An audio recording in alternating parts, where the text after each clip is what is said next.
Hello बच्चों, कैसे आप। आज के लेक्चर में आप सभी का स्वागत है। आज हम लोग एक नए चैप्टर की शुरुआत करेंगे जिसका नाम है rectification of errors. Exam point of view से ये एक इंपॉर्टेंट चैप्टर बनता है और इसमें से आप ऑलमोस्ट एक्सपेक्ट कर सकते हैं कि 100% प्रोबेबिलिटी है आपके एग्जाम में प्रैक्टिकल सवाल आने की, जिसकी अप्रोक्सीमेट वेटेज रहती है एग्जाम में, वो रहती है 4 to 10 मार्क्स की। यानी कि इससे छोटे प्रैक्टिकल क्वेश्चंस भी बन जाते हैं 4 या 5 मार्क्स के, या फिर इससे बड़े प्रैक्टिकल क्वेश्चंस भी बन जाते हैं पूरे 10 नंबर के। तो इसमें आपकी हर वेराइटी ऑफ क्वेश्चंस कवर हो सकते हैं। तो अच्छा चैप्टर है, इंपॉर्टेंट चैप्टर है। ये एक ऐसा चैप्टर है जिसमें आपको एज अ सीए काम करना है। अभी तक के चैप्टर्स में हम एज एन अकाउंटेंट ही काम करते थे, लेकिन ये चैप्टर ऐसा है कि इसमें हमको सीए की तरह काम करना है, क्योंकि इसमें हम क्या करेंगे, रेक्टिफिकेशन ऑफ एरर्स करेंगे, यानी कुछ गलतियों को ठीक करेंगे। तो एज अ चार्टेड अकाउंटेंट बड़े होके आप लोग यही करने वाले हो, आप लोग दूसरों की गलतियों को ठीक करोगे मोटा मोटा इस अकाउंटिंग प्रोफेशन में। ठीक है, तो इसको एंजॉय करके पढ़ना है, जैसे जैसे मैं पढ़ाऊं वैसे पढ़ना है। पूरी कोशिश करनी की जो जो जैसे जैसे मैं नोट्स वगैरह लिखवा रहा हूं उसको आप लोग लिखो और फॉलो करो। राइट। तो इससे पहले कि मैं अपनी लेक्चर की शुरुआत करूं, मैं आप लोगों को इन्फॉर्म करना चाहता हूं कि अगर आप मेरे WhatsApp doubt and test series group में ज्वाइन करना चाहते हैं तो आप मेरे को इंस्टाग्राम पे मैसेज कर सकते हैं या फिर एक ईमेल ड्रॉप कर सकते हैं। मेरी इंस्टाग्राम आईडी और ईमेल आईडी दोनों भी आपको नीचे मूविंग टेक्स्ट पे दिख जाएगी। बाकी डिटेल्ड वीडियो का लिंक मैं आई बटन में छोड़ दूंगा, जिसमें आपको सारी इंफॉर्मेशन मिल जाएगी इंक्लूडिंग फीस वगैरह की।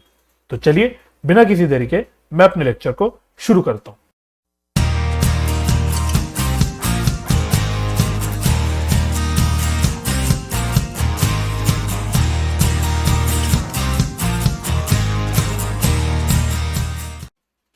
चलिए, तो आज के हमें लेक्चर में मोस्टली लिखने का काम करना है, कॉन्सेप्चुअल डिस्कशन करनी है। बहुत ज्यादा प्रैक्टिकल सवालों पे हम लोग कोई चर्चा नहीं कर पाएंगे। ठीक है, तो मेंटली प्रिपेयर हो जाइएगा। आज के लेक्चर में we just have to make notes. ठीक है, इंपॉर्टेंट बातें लिखनी है तो हम लोग पहले वो करेंगे। आप लोग मेरे साथ लिखना शुरू करना। सबसे पहले हेडिंग डालना, सबसे पहले हेडिंग डालना मीनिंग ऑफ एरर्स। एरर्स का मतलब क्या होता है? वैसे तो एरर्स का क्या मतलब होता है ये तो मैं छठी क्लास के बच्चों से भी पूछूंगा, वो भी शायद बता देंगे। तो कोई बड़ी बात नहीं है, लिख लेते हैं हम फिर भी। Error means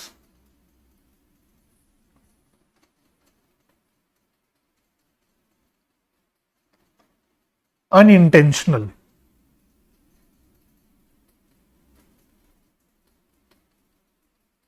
omission,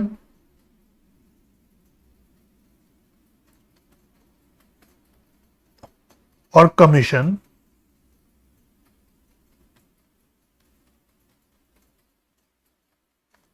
of amounts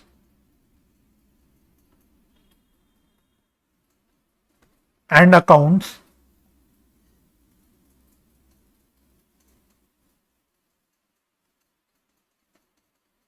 in the process of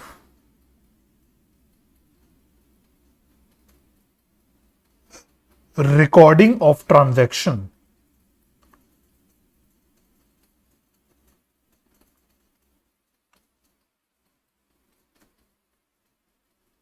Errors also include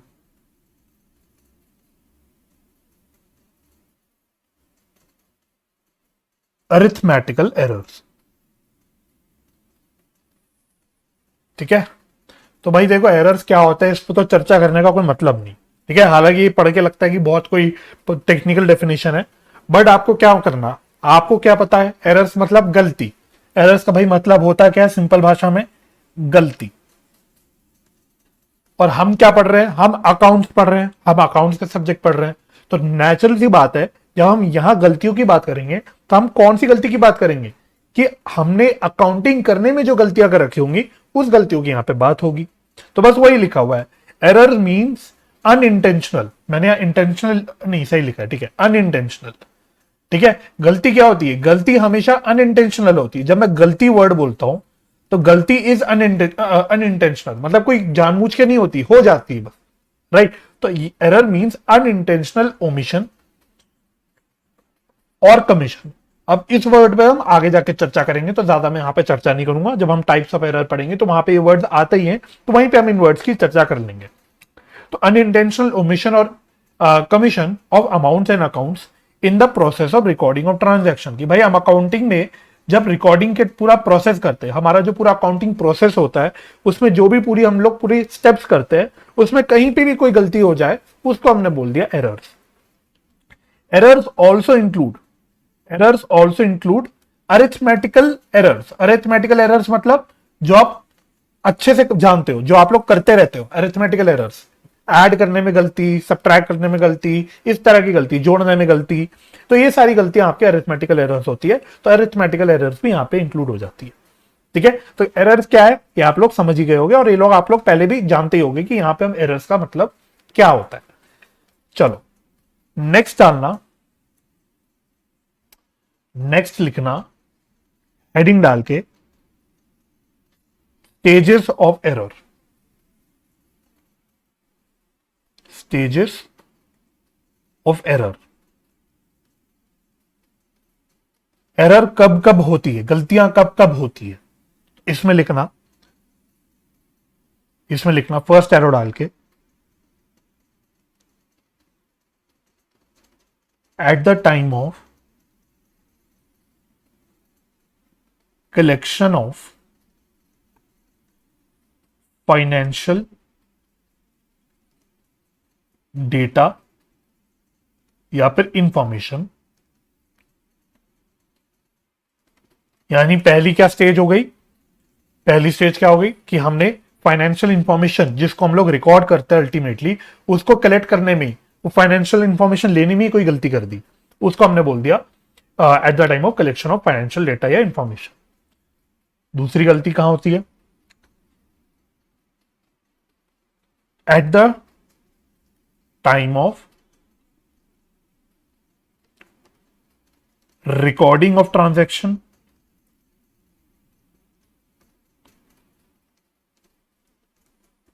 eight the time of recording of transaction.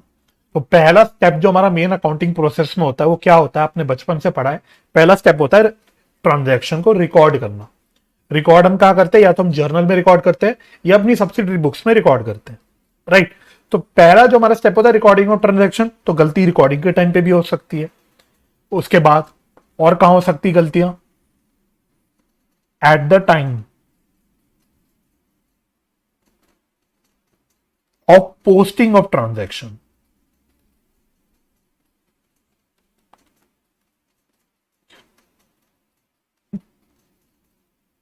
In ledgers तो दूसरी गलती हमारी कहां हो सकती है, पोस्टिंग करने में। तो जर्नल के बाद हम नेक्स्ट स्टेप क्या करते हैं, जर्नल से उठा के ट्रांजैक्शंस को पोस्ट करते हैं अलग अलग लेजर अकाउंट्स में। तो रिकॉर्डिंग के टाइम भी गलती हो सकती है, पोस्टिंग के टाइम भी गलती हो सकती है, और कहां गलती हो सकती है, next at the time of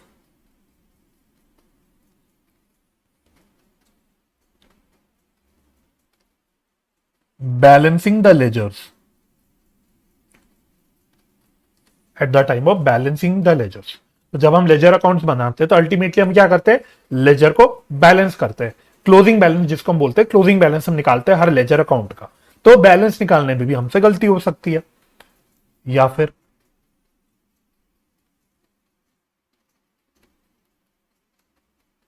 eight the time of preparation of trial balance.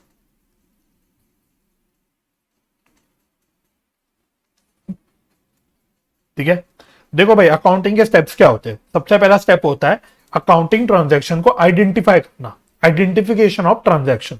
तो आइडेंटिफिकेशन के टाइम हमसे गलत हो सकती है। तो पहला पड़ाव क्या हो गया, eight the time of collection of financial data information, या फिर यानी जब हम फाइनेंशियल ट्रांजैक्शन को आइडेंटिफाई करते हैं उस टाइम पे हमसे गलती हो सकती है। दूसरा स्टेप हमारा क्या होता है, जर्नल में या अपनी सब्सिडरी बुक्स में ट्रांजैक्शन रिकॉर्ड करना, है ना, जहां पे हमारी फर्स्ट टाइम कोई भी फाइनेंशियल ट्रांजैक्शन हमारे बुक्स ऑफ अकाउंट्स में रिकॉर्ड होती है, तो उसको रिकॉर्डिंग के टाइम पे हमारी भी गलती हो सकती है। उसके बाद क्या होता है, हम जर्नल से ट्रांजैक्शंस को पोस्ट करते हैं अपने लेजर्स में, तो उसमें भी हमारे से गलती हो सकती है at the time of posting the transaction. At the time of balancing the ledger, जब हम लेजर में सारे पोस्टिंग कर लेते हैं उसके बाद हम लोग क्या करते हैं, बैलेंसेस निकालते हैं कि कितना बैलेंस बच गया किस किस लेजर अकाउंट में, तो बैलेंस निकालते वक्त भी गलती हो सकती है। और लेजर के बैलेंसेस निकालने के बाद हम क्या करते हैं, लेजर के जो बैलेंसेस होते हैं उसको उठा के ट्रायल बैलेंस पे लेके जाते हैं। तो जब हम ट्रायल बैलेंस बना रहे होते हैं उस टाइम पे भी हमसे ट्रांजैक्शन उस टाइम में हमसे गलतियां हो सकती है। ठीक है, तो ये अलग अलग पड़ाव है, अलग अलग कौन से पड़ावों में या कौन से स्टेजेस में हमसे गलतियां हो सकती है। राइट, चलो जी नेक्स्ट लिखते हैं। ठीक है, तो ये तो बेकार की बातें थी, ये तो ज्यादा इंपॉर्टेंट बातें थी नहीं। अब अपने धीरे धीरे अपने बुद्धि की बातों पे आना शुरू करते हैं। तो एक आप लिखना, meaning of rectification of errors. Errors क्या होता है हमने समझ लिया, रेक्टिफिकेशन का क्या मतलब होता है, तो रेक्टिफिकेशन का भी मतलब लिख लो।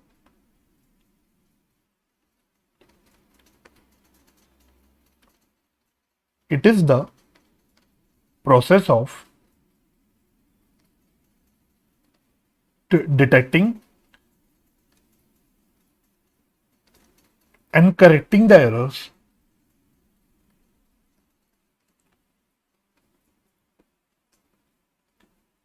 whether affecting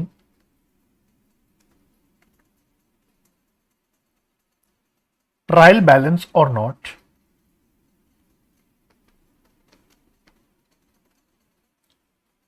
to ensure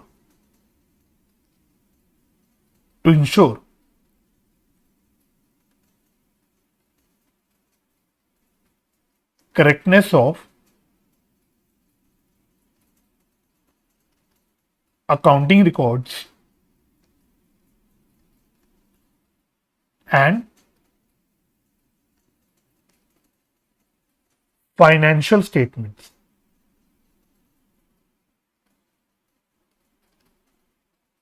and financial statements.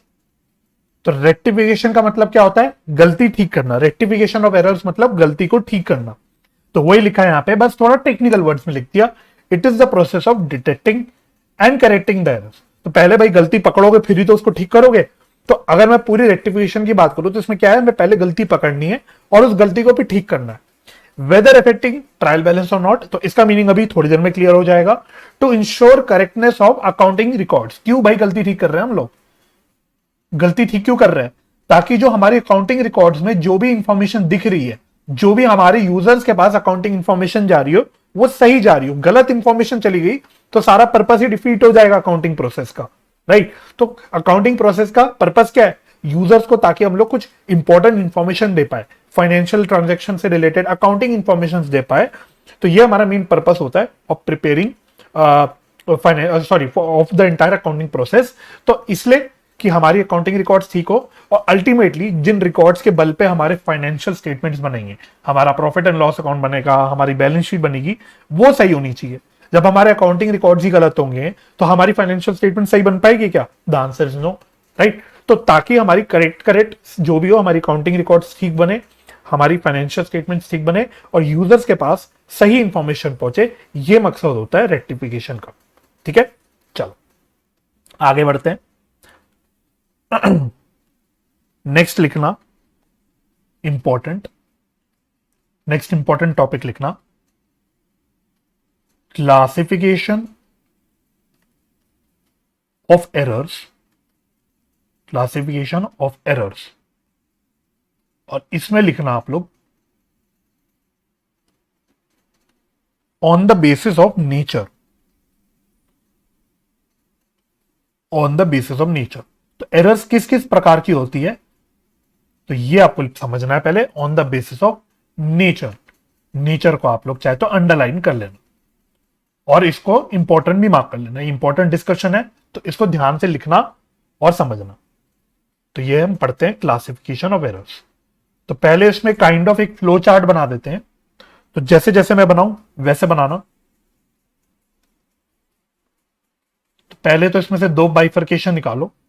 पहली बाइफर्केशन में लिखना एरर ऑफ प्रिंसिपल्स। नेक्स्ट उसमें बाइफर्केशन में लिखना क्लेरिकल एरर्स। क्लेरिकल एरर्स, इसमें आप लोग फर्दर तीन बाइफर्केशन निकालना। इसमें आप लोग फर्दर तीन बाइफर्केशन निकालना। पहले लिखना error of omission.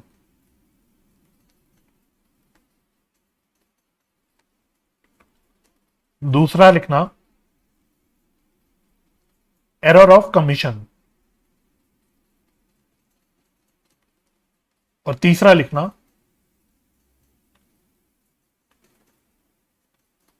Compensating errors. Compensating errors, ठीक है। तो नंबरिंग भी दे देते हैं इसके हाथ के हाथ।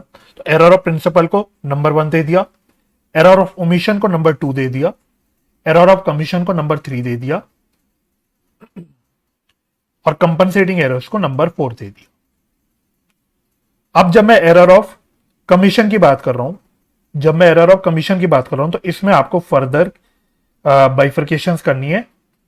आ जाओ, इसको कैसे करें, यहीं पे कर देते हैं।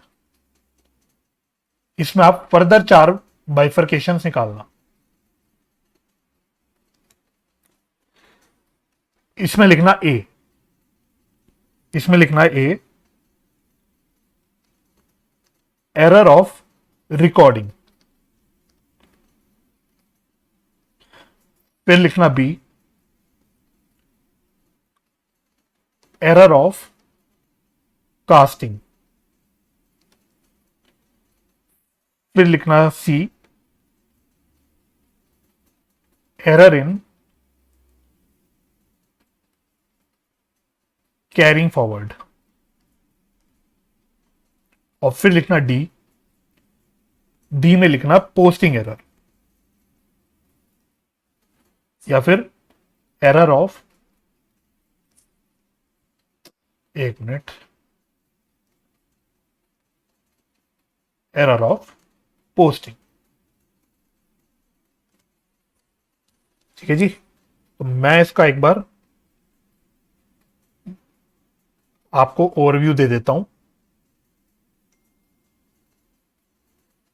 ठीक है, तो हमको क्या पढ़ना है, यहाँ पे एरर्स की क्या क्लासिफिकेशन होती है, और इसी में थोड़ी हमारी डिस्कशन लंबी होगी, और इसमें हमें लिखना भी बहुत कुछ है।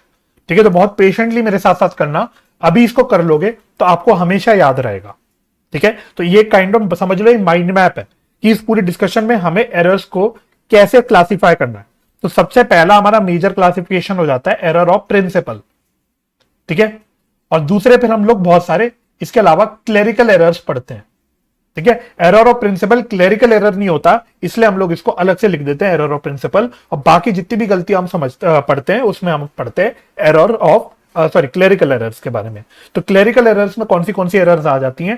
पहली आती है आपकी एरर ऑफ ओमिशन, फिर आती है आपकी एरर ऑफ कमीशन, फिर आती है आपकी कंपनसेटिंग एरर्स। ठीक है, और जब मैं एरर ऑफ कमीशन की बात करता हूं तो एरर ऑफ कमीशन में भी आपकी 4 बाइफर्केशंस होती है: error of recording, error of casting, error in carrying forward, और एरर ऑफ पोस्टिंग। ठीक है, बल्कि इसमें एक आपको काम और करना है। इसमें आपको एरर ऑफ ओमिशन की भी 2 बाइफर्केशन बनानी चाहिए थी, बट कोई बात नहीं, चलो अब मैं डिस्कशन करूंगा तब भी बनवा दूंगा आपसे, तो कोई दिक्कत की बात नहीं। ठीक है, तो अब एक एक करके इन एरर्स को डिस्कस करना शुरू करते हैं। तो मैं आपको सब लिखवाऊंगा विद द ऑब्जेक्टिव कि आपको सब कुछ समझ आ जाए।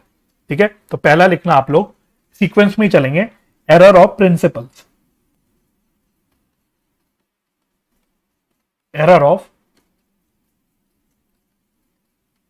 प्रिंसिपल्स, तो इसमें लिखना आप लोग, इसका मतलब क्या होता है? When a transaction is recorded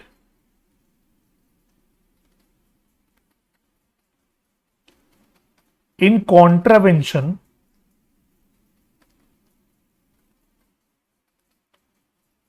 of accounting principles,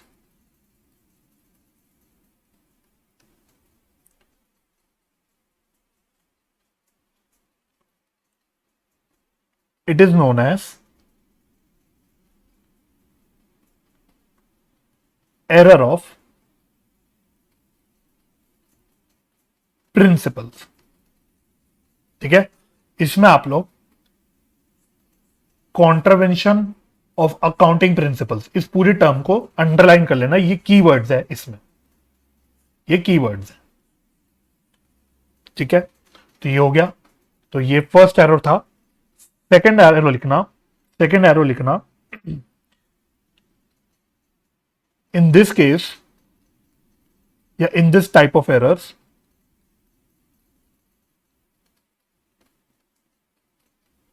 trial balance will tally।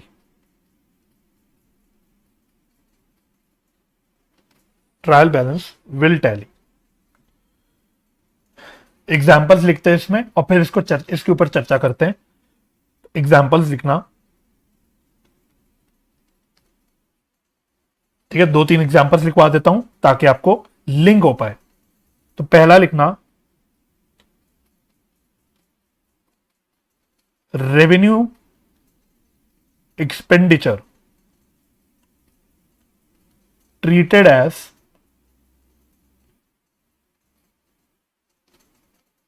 capital expenditure। Bracket में लिख लो, repair expenses of machine debited to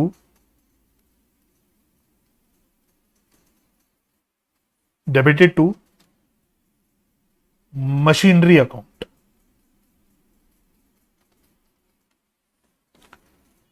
second लिखना,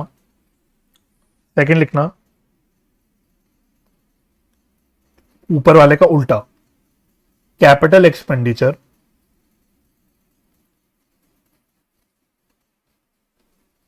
treated as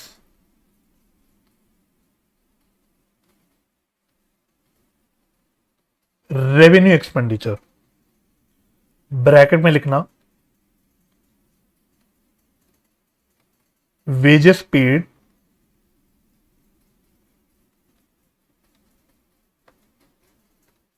for construction of building debited to wages account।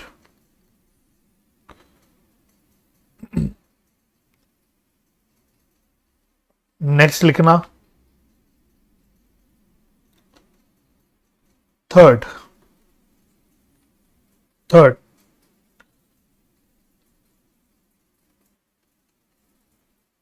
Furniture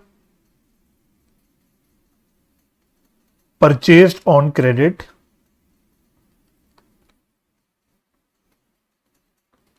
recorded in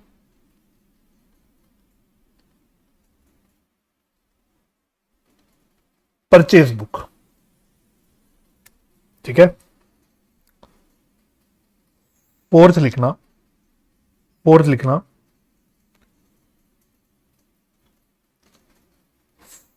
furniture sold on credit recorded in sales book।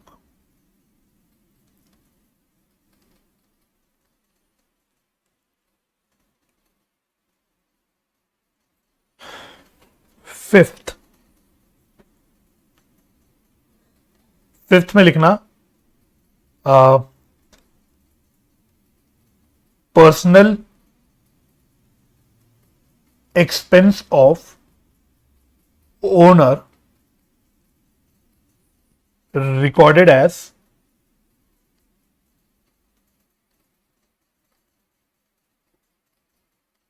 business expense।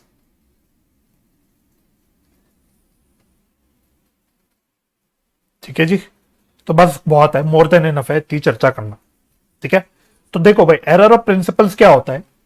नाम में आ रहा है क्या, principal. यानी कि ऐसे errors, ऐसी गलतियां जिसमें हम लोग कुछ अकाउंटिंग के प्रिंसिपल्स का उल्लंघन करते हैं। कॉन्ट्रावेंशन मतलब उल्लंघन, ठीक है। तो ऐसी गलतियां जिसमें आपको फील होगा, पढ़ के ही फील होगा कि यार हम कुछ प्रिंसिपली गलती कर रहे हैं, हम कुछ अकाउंटिंग प्रिंसिपल्स ही गलत अप्लाई कर रहे हैं। फॉर एग्जाम्पल मैंने पहला एग्जांपल लिखा revenue expenditure treated as capital expenditure. उसमें भी मैंने अंदर एक और एग्जांपल लिख दिया, repair expenses of machine debited to machinery account. ठीक है, तो नॉर्मल हमने रिपेयर का खर्चा किया अपनी मशीनरी पे, तो ये हमारा एक रेवेन्यू खर्चा था। रेवेन्यू खर्चे का मतलब क्या हुआ, ये हमारा पीएनएल में जाना चाहिए था, लेकिन हमने क्या किया, इस खर्चे को कैपिटलाइज कर दिया, हमने अपनी इसकी मशीनरी अकाउंट में डेबिट कर दिया। ठीक है, तो अब रेवेन्यू एक्सपेंडिचर, कैपिटल एक्सपेंडिचर, ये क्या होता है आप समझते होंगे, मैं ये मान के चल रहा हूं। ठीक है, तो ये आपका क्या हुआ, ये आपने प्रिंसिपली कुछ गलती कर दी, आपको फील हो रहा होगा कि हमने कुछ एप्लीकेशन, अकाउंटिंग के जो प्रिंसिपल्स होते हैं, उसके जो हमारी कुछ रूल्स होते हैं, उसी की गलत एप्लीकेशन कर दी। सिमिलरली इसका उल्टा, capital expenditure treated as revenue expenditure, जैसे wages paid for construction of building. अब जो हमने बिल्डिंग कंस्ट्रक्शन के टाइम पे जो भी वेजेस वगैरह पे करे थे, ये हमारे कैपिटल एक्सपेंडिचर होते हैं, आप समझते होंगे। दैट मींस ये हमारी बिल्डिंग के कॉस्ट में ऐड होने चाहिए थे, यानी हमारी बिल्डिंग अकाउंट में डेबिट होने चाहिए थे। बट हमने क्या किया, इसको हमने नॉर्मल वेजेस अकाउंट में दिखा दिया। ठीक है, तो ये भी हमारा एरर ऑफ प्रिंसिपल हो गया। वैसे ही एक एग्जांपल और पढ़ना, furniture purchased on credit recorded in purchase book. तो हमने फर्नीचर परचेज किया क्रेडिट पे, है ना, उधारी पे हमने फर्नीचर परचेज किया, उसको हमने परचेज बुक में दिखा दिया। अब परचेज बुक में आपको पता होगा, परचेज बुक में हम लोग उन गुड्स की परचेज दिखाते हैं ऑन क्रेडिट जिसमें हम लोग डील करते हैं, जो हमारे नॉर्मल कोर्स ऑफ बिजनेस में जिन गुड्स वगैरह में हम लोग डील करते हैं, उसकी जो क्रेडिट परचेज होती है वो परचेज बुक में रिकॉर्ड होती है। ठीक है, तो फर्नीचर तो हमारे लिए क्या है, फिक्स्ड एसेट है। फर्नीचर तो फिक्स्ड एसेट होता है। फर्नीचर डीलर के लिए बात नहीं करना, फर्नीचर डीलर की अलग बात है, बट एक नॉर्मल बिजनेस समझो मैं फुटवेयर का बिजनेस करता हूं, मैं जूते चप्पल बेचता हूं, तो मेरे जो दुकान में फर्नीचर वगैरह है वो तो मेरे लिए फिक्स्ड एसेट है। तो अगर मैं कोई फिक्स्ड एसेट खरीद रहा हूं, कोई फर्नीचर खरीद रहा हूं, तो वो मेरी परचेज बुक में नहीं आना चाहिए, बट मैंने उसे परचेज बुक में दिखा दिया। ठीक है, तो ये भी आप एक प्रकार का वही समझ लो, सिमिलरली कैपिटल एक्सपेंडिचर था फर्नीचर परचेज करना, जिसको हमने परचेज बुक में दिखा दिया, यानी as a revenue expenditure treat कर दिया। तो कुछ कुछ वही बात हो गई है, बिल्कुल सेम बेसिस में उल्टा हो गया कि अगर हमने फर्नीचर अपना बेच दिया उधारी पे, वो हमने रिकॉर्ड कर दिया सेल्स बुक में, है ना। अब सेल्स बुक में अगेन वो उन गुड्स की सेल आती है जिनमें हम डील करते हैं, जो हमारा रेगुलर बिजनेस होता है, नॉर्मल कोर्स ऑफ बिजनेस होता है, राइट। तो अगर जूते चप्पल की मेरी दुकान है, तो जो मैं जूते चप्पल बेचूंगा वो मेरे लिए सेल्स बुक में आएगी, अगर मैं वो उधारी पे बेचूंगा। अब फर्नीचर, यानी मैंने अगर अपना फिक्स्ड एसेट बेच दिया उधारी पे, तो वो मेरे सेल्स बुक में नहीं जाना चाहिए, बट वो मैंने सेल्स बुक में दिखा दिया। अगेन आपको फील होगा कि हम प्रिंसिपली कुछ गलती कर रहे हैं, राइट। वैसी personal expense of owner recorded as business expense. तो कोई भी ओनर का जो पर्सनल एक्सपेंस होता है वो क्या होता है, ड्रॉइंग्स होती है, आपको पता होगा, वो होती है ड्रॉइंग्स।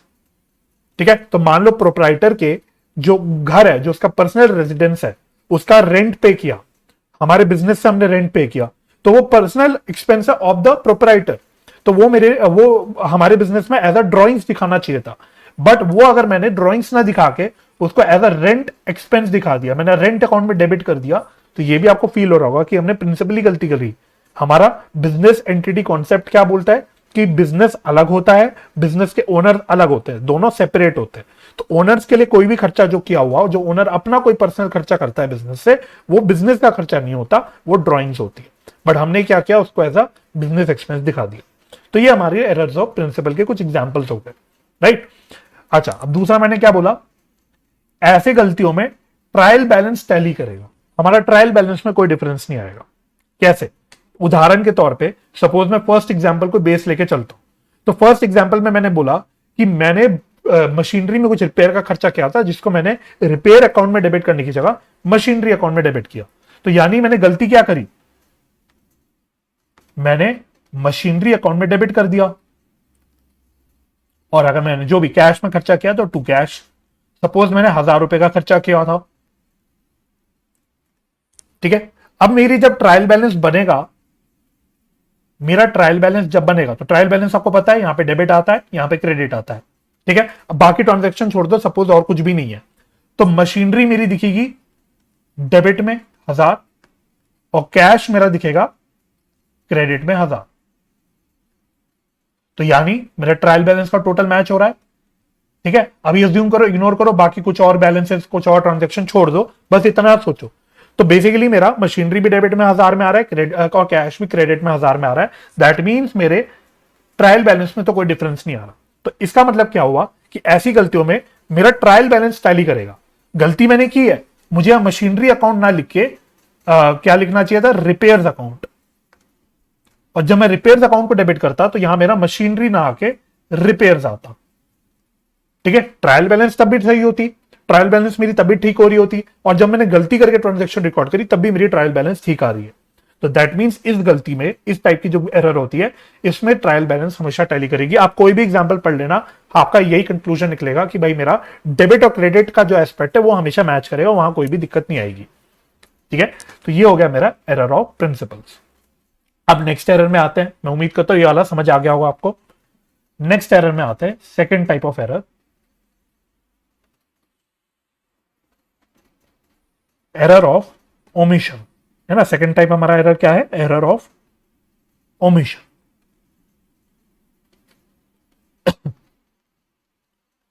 तो पहले एरर ऑफ ओमिशन क्या होता है इसको लिखना, errors where transaction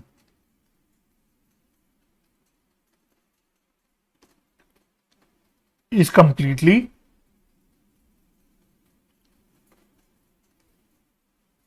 or partially omitted to be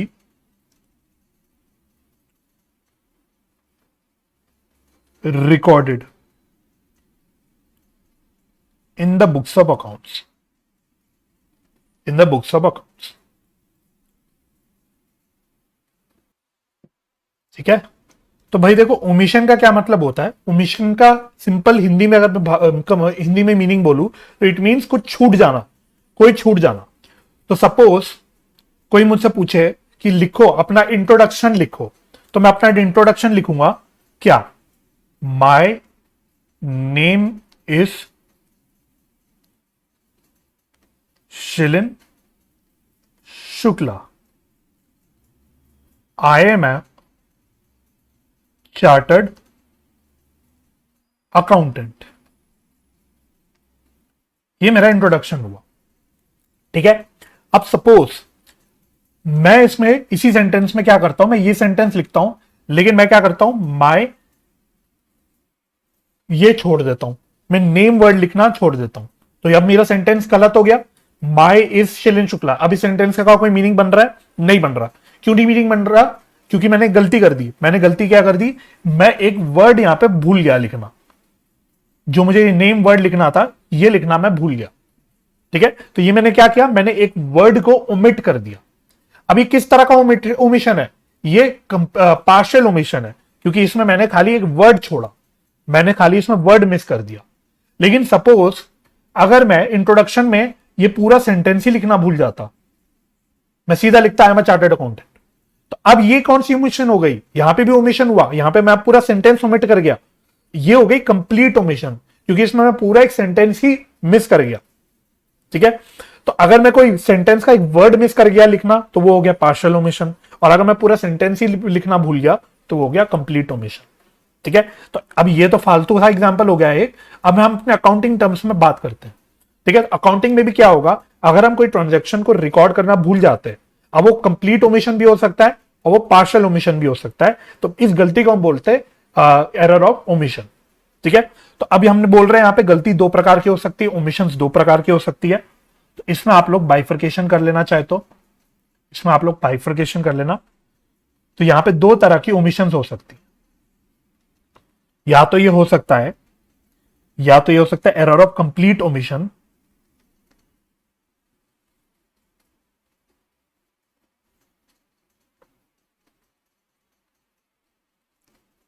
या तो ये हो सकता है एरर ऑफ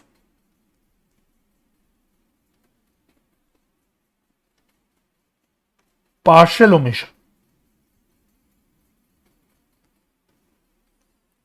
तो इन दोनों को भी हम लोग लिख लेते हैं। तो इसको मैं बोल देता हूं ए, इसको मैं बोल देता हूं बी। ठीक है, तो बाइफर्केशन मैंने अपनी मेन उसमें नहीं करवाई, भूल गया मैं वहां पे करवाना, तो आप यहां पे कर लो, कोई भी दिक्कत की बात नहीं है। चलो, तो यहां पे सबसे पहले हम डिस्कस करते हैं error of complete omission.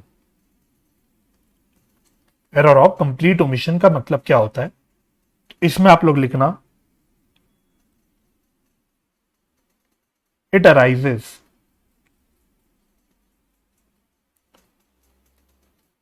if a transaction is not recorded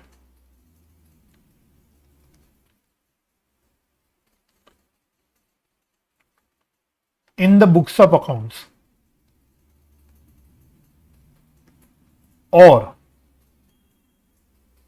a transaction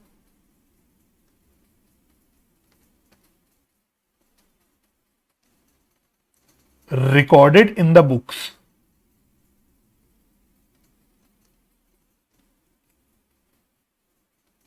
is not posted in the ledger।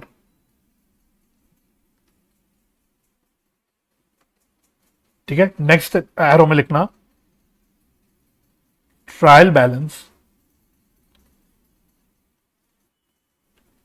will tally, trial balance will tally। Examples लिखते हैं इसके और फिर समझते हैं। एग्जाम्पल्स, तो फर्स्ट लिखना, goods purchased on credit not recorded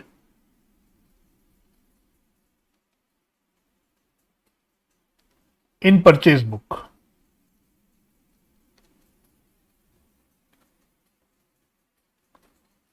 second लिखना,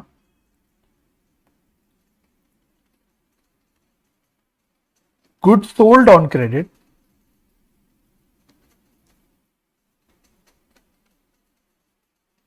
not recorded in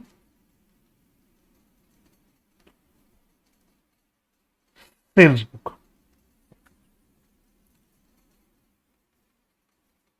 third,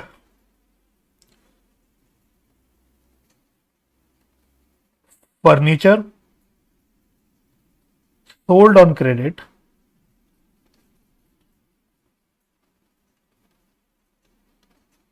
recorded in journal proper but not posted in any ledger।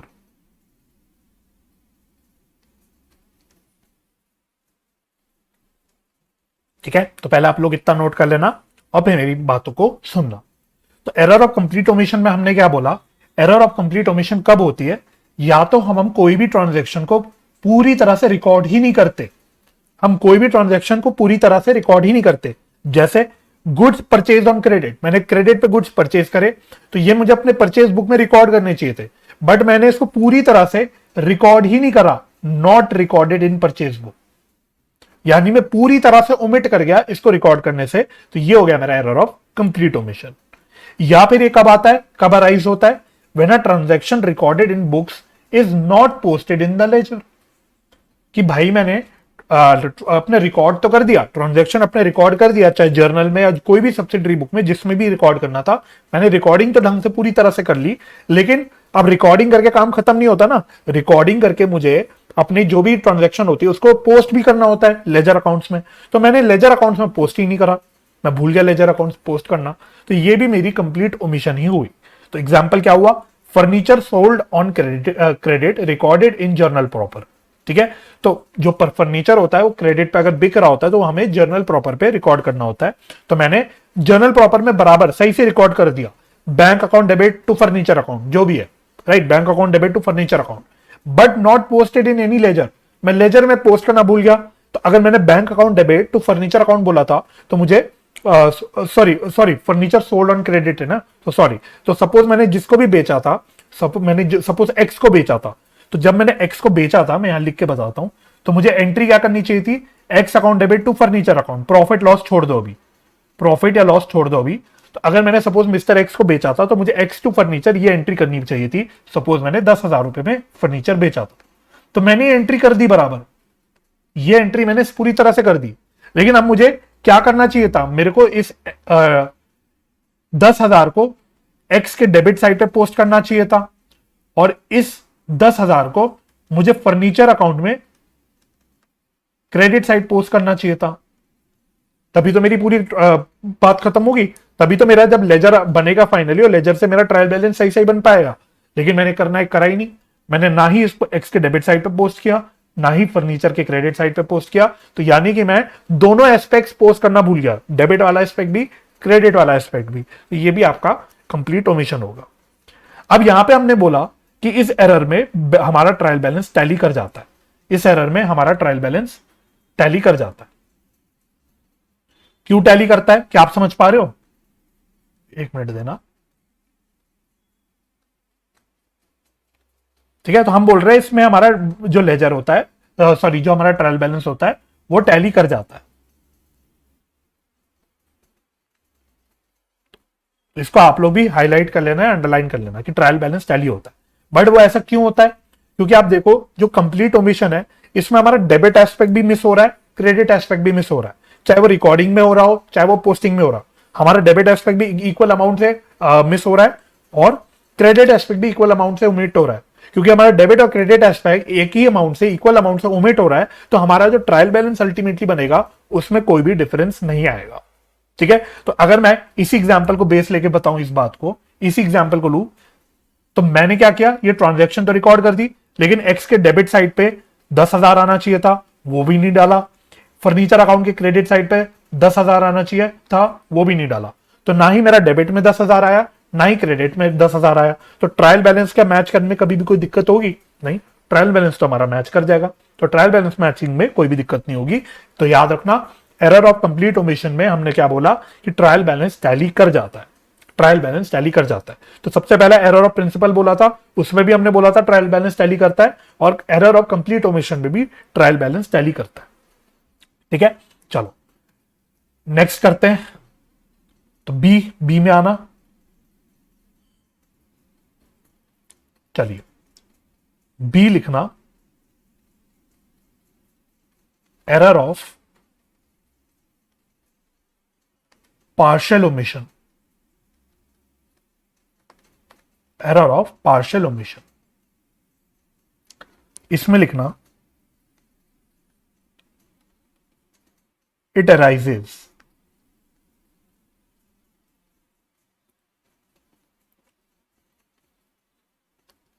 when a part of transaction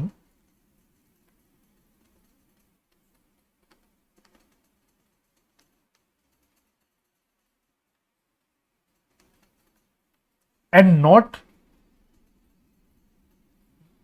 the complete transaction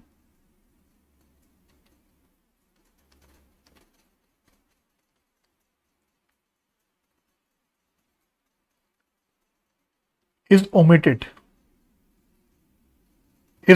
to be recorded।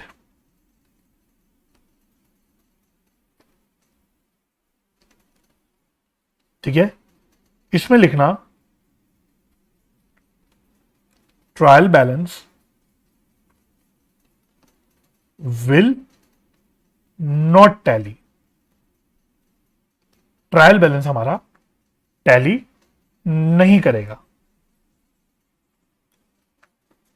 ठीक है, तो examples लिख लेते हैं इसके भी, examples.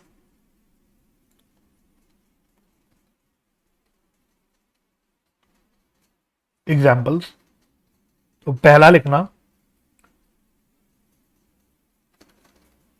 Credit sale recorded in sales book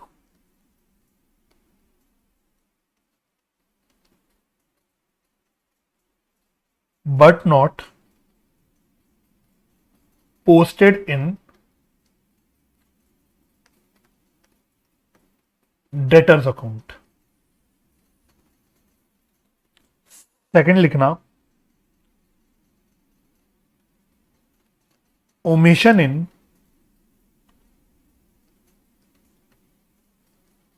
carrying forward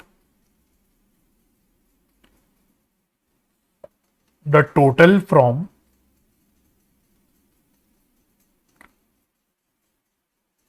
one page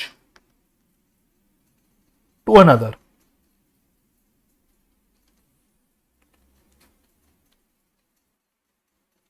third लिखना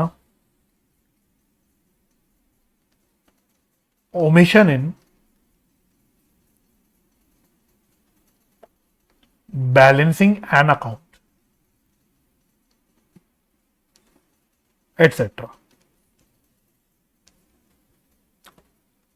ठीक है जी, चलो इसको भी चर्चा कर लेते हैं। तो हमने बोला ये क्या है, एरर ऑफ पार्शियल ओमिशन, यानी पूरी ओमिशन नहीं है, कुछ पार्ट में हमने कोई चीज ओमिट कर दी। राइट, तो एग्जाम्पल के तौर पे देखना, मैंने बोला credit sale recorded in sales book but not posted in debtors account. ठीक है, तो जब क्रेडिट सेल होती है तो डेटर के कौन से साइड पे आना चाहिए, डेबिट साइड पे आना चाहिए, और सेल्स अकाउंट के क्रेडिट साइड पे आना चाहिए।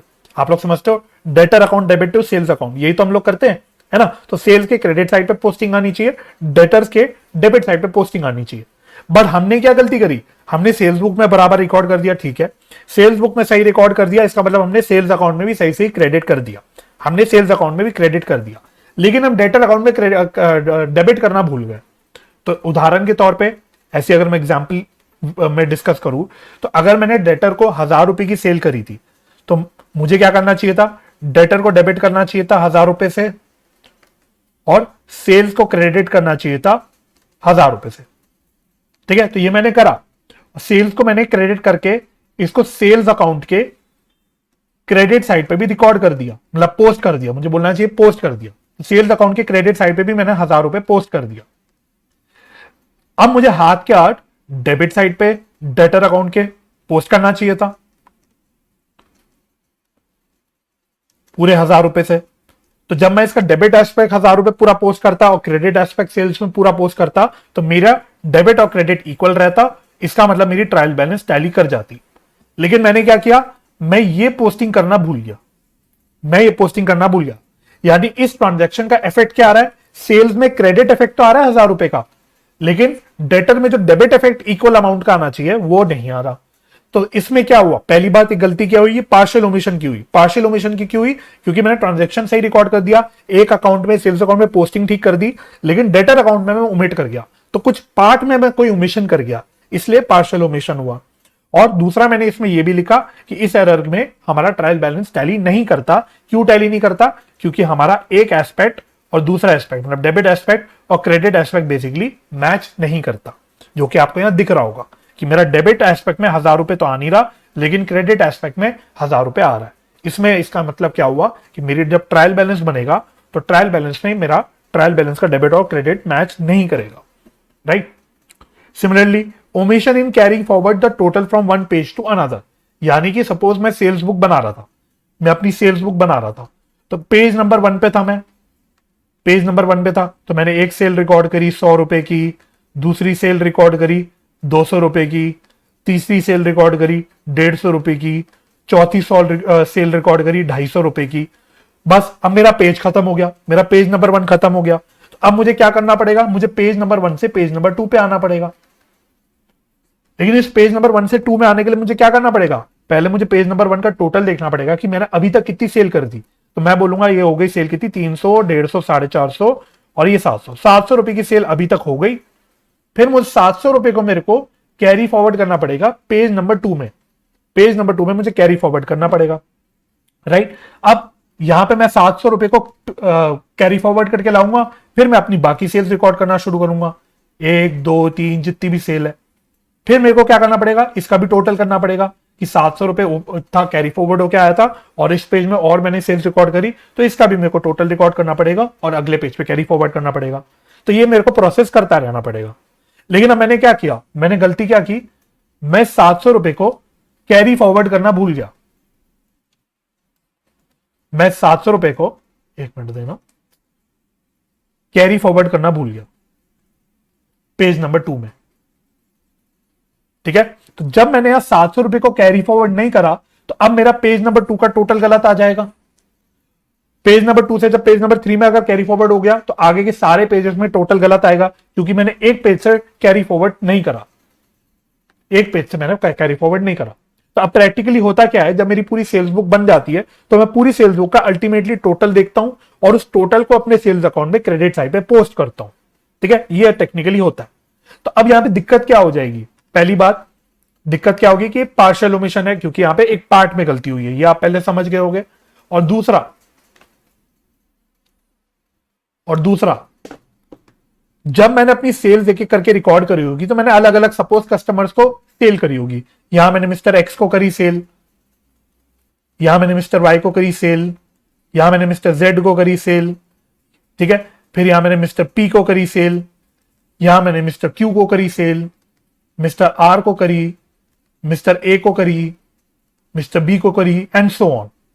तो जैसे जैसे मैं सेल करूंगा मैं अपने डेटर अकाउंट में तो डेबिट करता रहूंगा, मैं अपने डेटर अकाउंट में डेबिट साइड पे करता रहूंगा।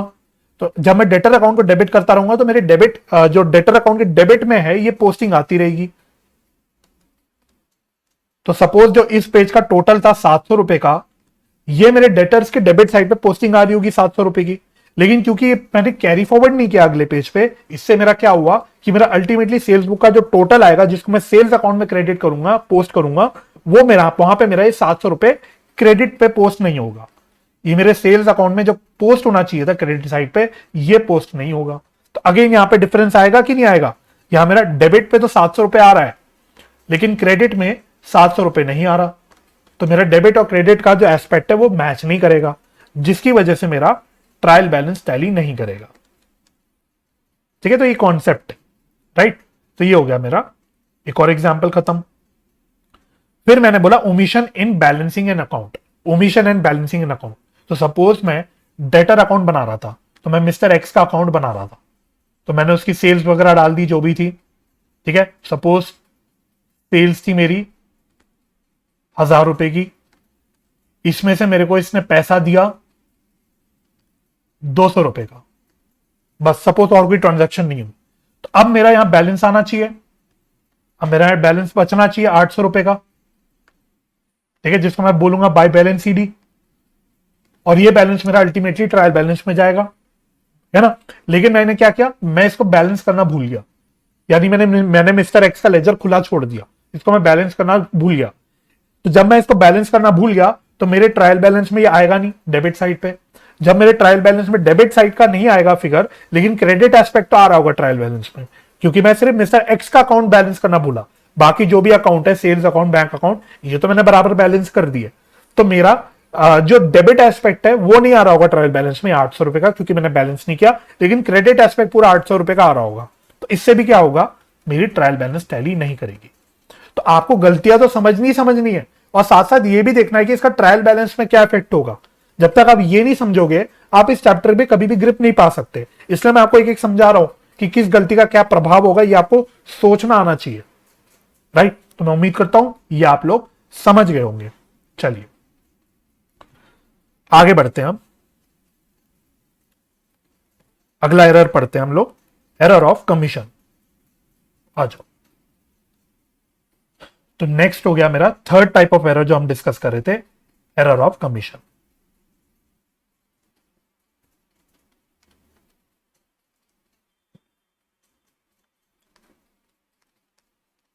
एरर ऑफ कमीशन, ठीक है। अब एरर ऑफ कमीशन में हमने चार और सब बाइफर्केशन करी थी, किधर गया, ऊपर करी थी हमने। तो एरर ऑफ कमीशन में हमने चार तरह की गलतियां समझनी है। तो एरर ऑफ कमीशन में क्या क्या होता है, error of recording, error of casting, error of carrying forward, error of posting. ये हमारी सारी गलतियां मिला के हो जाती है एरर ऑफ कमीशन। तो हमें एक एक करके ये चारों गलतियां समझनी होगी, फिर हम लोग का एरर ऑफ कमीशन कवर हो जाएगा, राइट। तो एक एक करके हम लोग चारों तरह की गलतियां समझते हैं इसमें। तो ए लिखना error of recording, error of recording. इसका क्या मतलब होता है, इसमें लिखना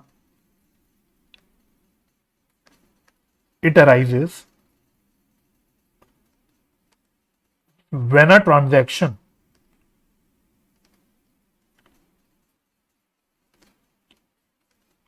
is incorrectly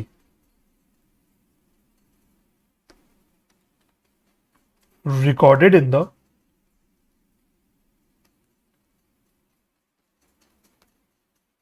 books of original entry. Next error लिखना trial balance will tally, trial balance will tally. Examples, example लिखना है इसका, goods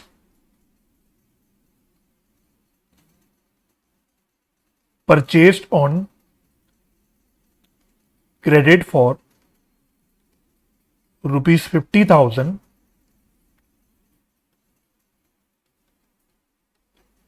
recorded as ₹5,000 in purchase book, in purchase book। ठीक है, तो एरर ऑफ रिकॉर्डिंग, तो क्या हम लोग समझ पा रहे हैं ये पढ़ के, एरर ऑफ रिकॉर्डिंग, ये हेडिंग पढ़ के हम समझ पा रहे हैं क्या गलती हुई होगी। इसका मतलब क्या कि इस एरर में हमारे रिकॉर्डिंग करने में कुछ गलती हुई, यानी हमने कोई रिकॉर्डिंग को गलत ढंग से रिकॉर्ड कर दिया, हमने कोई ट्रांजैक्शन को गलत ढंग से रिकॉर्ड कर दिया। तो एग्जांपल में मैंने बोला goods purchased on credit for ₹50,000, तो जब मैंने गुड्स परचेज करे ऑन क्रेडिट तो मुझे क्या एंट्री करनी चाहिए थी, purchase account debit to creditor account, जिससे भी मैंने परचेज करे। ठीक है, हालांकि परचेज बुक में जाता है तो अलग ढंग से रिकॉर्ड होता है परचेज बुक पे, बट अगर जर्नल एंट्री फॉर्म में सोचोगे तो ये मेरी एंट्री बननी चाहिए थी, purchase account debit to creditor account, और पूरा 50,000 आना चाहिए था, ये मेरी सही रिकॉर्डिंग होती। लेकिन मैंने गलती क्या करी, मैंने इसको रिकॉर्ड कर दिया एज 5,000, 50,000 को मैंने 5,000 रिकॉर्ड कर दिया, तो ये मेरी इनकरेक्ट रिकॉर्डिंग हो गई। तो इसमें इनकरेक्ट रिकॉर्डिंग का क्या मतलब हुआ कि मैंने दोनों भी चीजें को 5,000 रुपए पे रिकॉर्ड कर दिया। तो मैंने परचेज को भी 5,000 से डेबिट किया, क्रेडिटर को भी 5,000 से क्रेडिट किया, है ना। तो ये मेरा ओवरऑल रिकॉर्डिंग में गलती हुई, तो डेबिट भी 5,000 से हुआ, क्रेडिट भी 5,000 से हुआ। तो पहली बात गलती तो है, पहली बात गलती तो है, रिकॉर्डिंग में गलती है, तो आप ये नहीं कह सकते एरर है या एरर नहीं है, एरर तो हुई है, गलती तो हुई है। लेकिन ट्रायल बैलेंस में क्या इंपैक्ट आएगा ये भी सोचो। अब मैंने जब अपना परचेज डेबिट किया है 5,000 से, जब मैंने परचेज डेबिट किया 5,000 से, तो यानी कि ये परचेज अकाउंट में जाएगा 5,000 पे डेबिट, और क्रेडिटर को मैंने 5,000 से क्रेडिट किया है, तो ये मेरे क्रेडिटर के अकाउंट में जाएगा 5,000 क्रेडिट साइड पे। तो अगर आप इसमें नोटिस करोगे तो मेरा डेबिट एस्पेक्ट और क्रेडिट एस्पेक्ट दोनों सेम है, 5,000 5,000। तो क्या मेरे डेबिट और क्रेडिट के बैलेंस में डिफरेंस आएगा, द आंसर इज नो। तो जब मैं ट्रायल बैलेंस बनाऊंगा तो मेरी ट्रायल बैलेंस तो टैली कर जाएगी, क्योंकि डेबिट में भी 5,000 आ रहा है, क्रेडिट में भी 5,000 आ रहा है, लेकिन गलती हुई है ना, क्योंकि मैंने 50,000 की परचेज को एज अ 5,000 रुपए की परचेज दिखा रखा है। तो गलती हुई है, रिकॉर्डिंग में गलती हुई है, लेकिन ट्रायल बैलेंस मेरी टैली करेगी, इसलिए मैंने यहां पे बोला कि ट्रायल बैलेंस विल टैली। तो हमें गलती तो समझनी है, साथ साथ ये भी समझना है कि ट्रायल बैलेंस में उसका क्या इफेक्ट होगा, राइट। चलो नेक्स्ट पढ़ते। सेकंड क्या लिखा था हमने, बी। बी में हमने लिखा था error of casting, error of casting. इसमें लिखना it arises when a mistake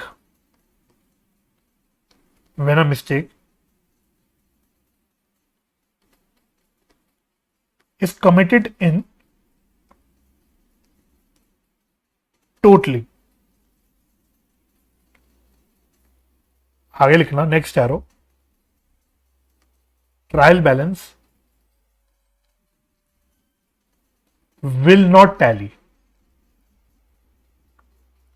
will not tally. इसमें टोटलिंग को हाईलाइट करना या अंडरलाइन करना और नॉट टैली को भी अंडरलाइन करना। ठीक है, एग्जाम्पल लिख लो इसका भी एक example. Sales book total as ₹50,000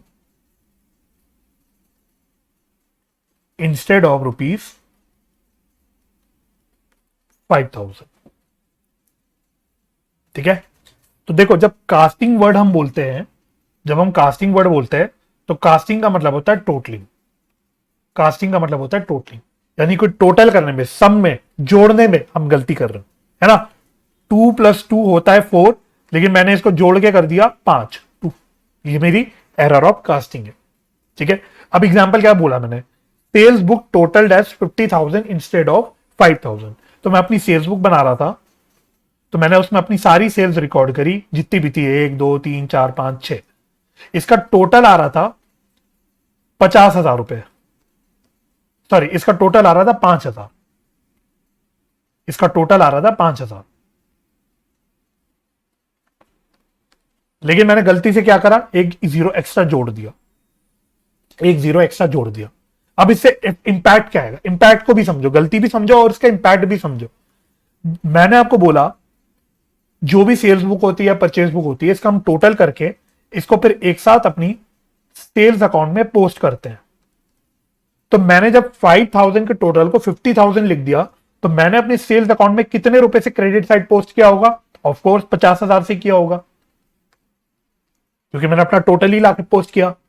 लेकिन इसका जो दूसरा इफेक्ट होता है सेल्स अकाउंट में, तो इसका क्रेडिट इंपैक्ट होता है।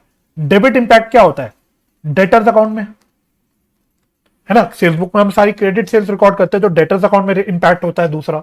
अब मैंने एक एक करके जो ट्रांजैक्शन अलग अलग डेटर्स को या कस्टमर्स को बेची होगी या करी होगी, तो मैंने कस्टमर के अकाउंट में और डेटर के अकाउंट में तो सही पोस्टिंग करी होगी। यानी मेरे सारे डेटर्स अकाउंट में मिला के मैंने पोस्टिंग कितनी करी होगी, 5,000 की करी होगी पोस्टिंग, है ना। क्योंकि डेटर अकाउंट में तो इंडिविजुअली जो जो ट्रांजेक्शन हो रही है, जो जो सेल हो रही है, हम डेटर अकाउंट में पोस्ट कर देते हैं।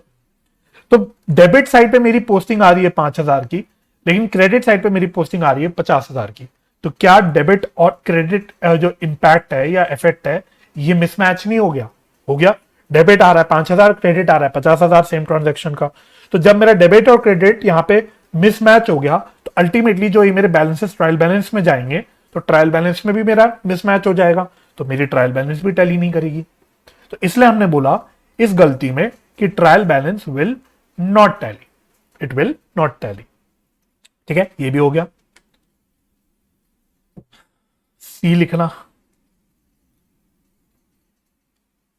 सी error in carrying forward,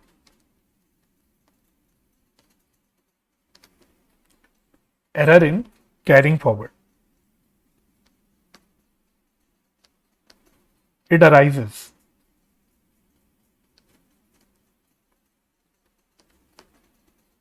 when a mistake is committed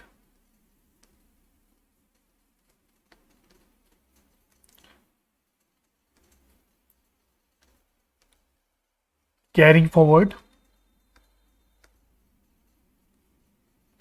carrying forward of total of one page, total of one page to another page।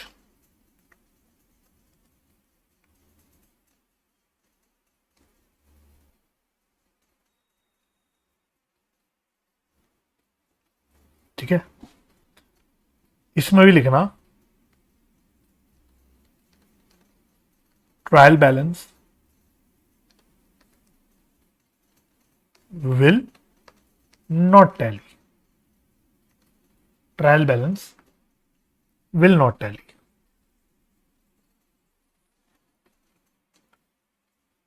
Examples, example लिखना, एक ही लिखना।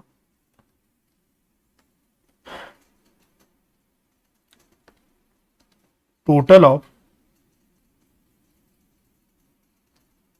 Purchase book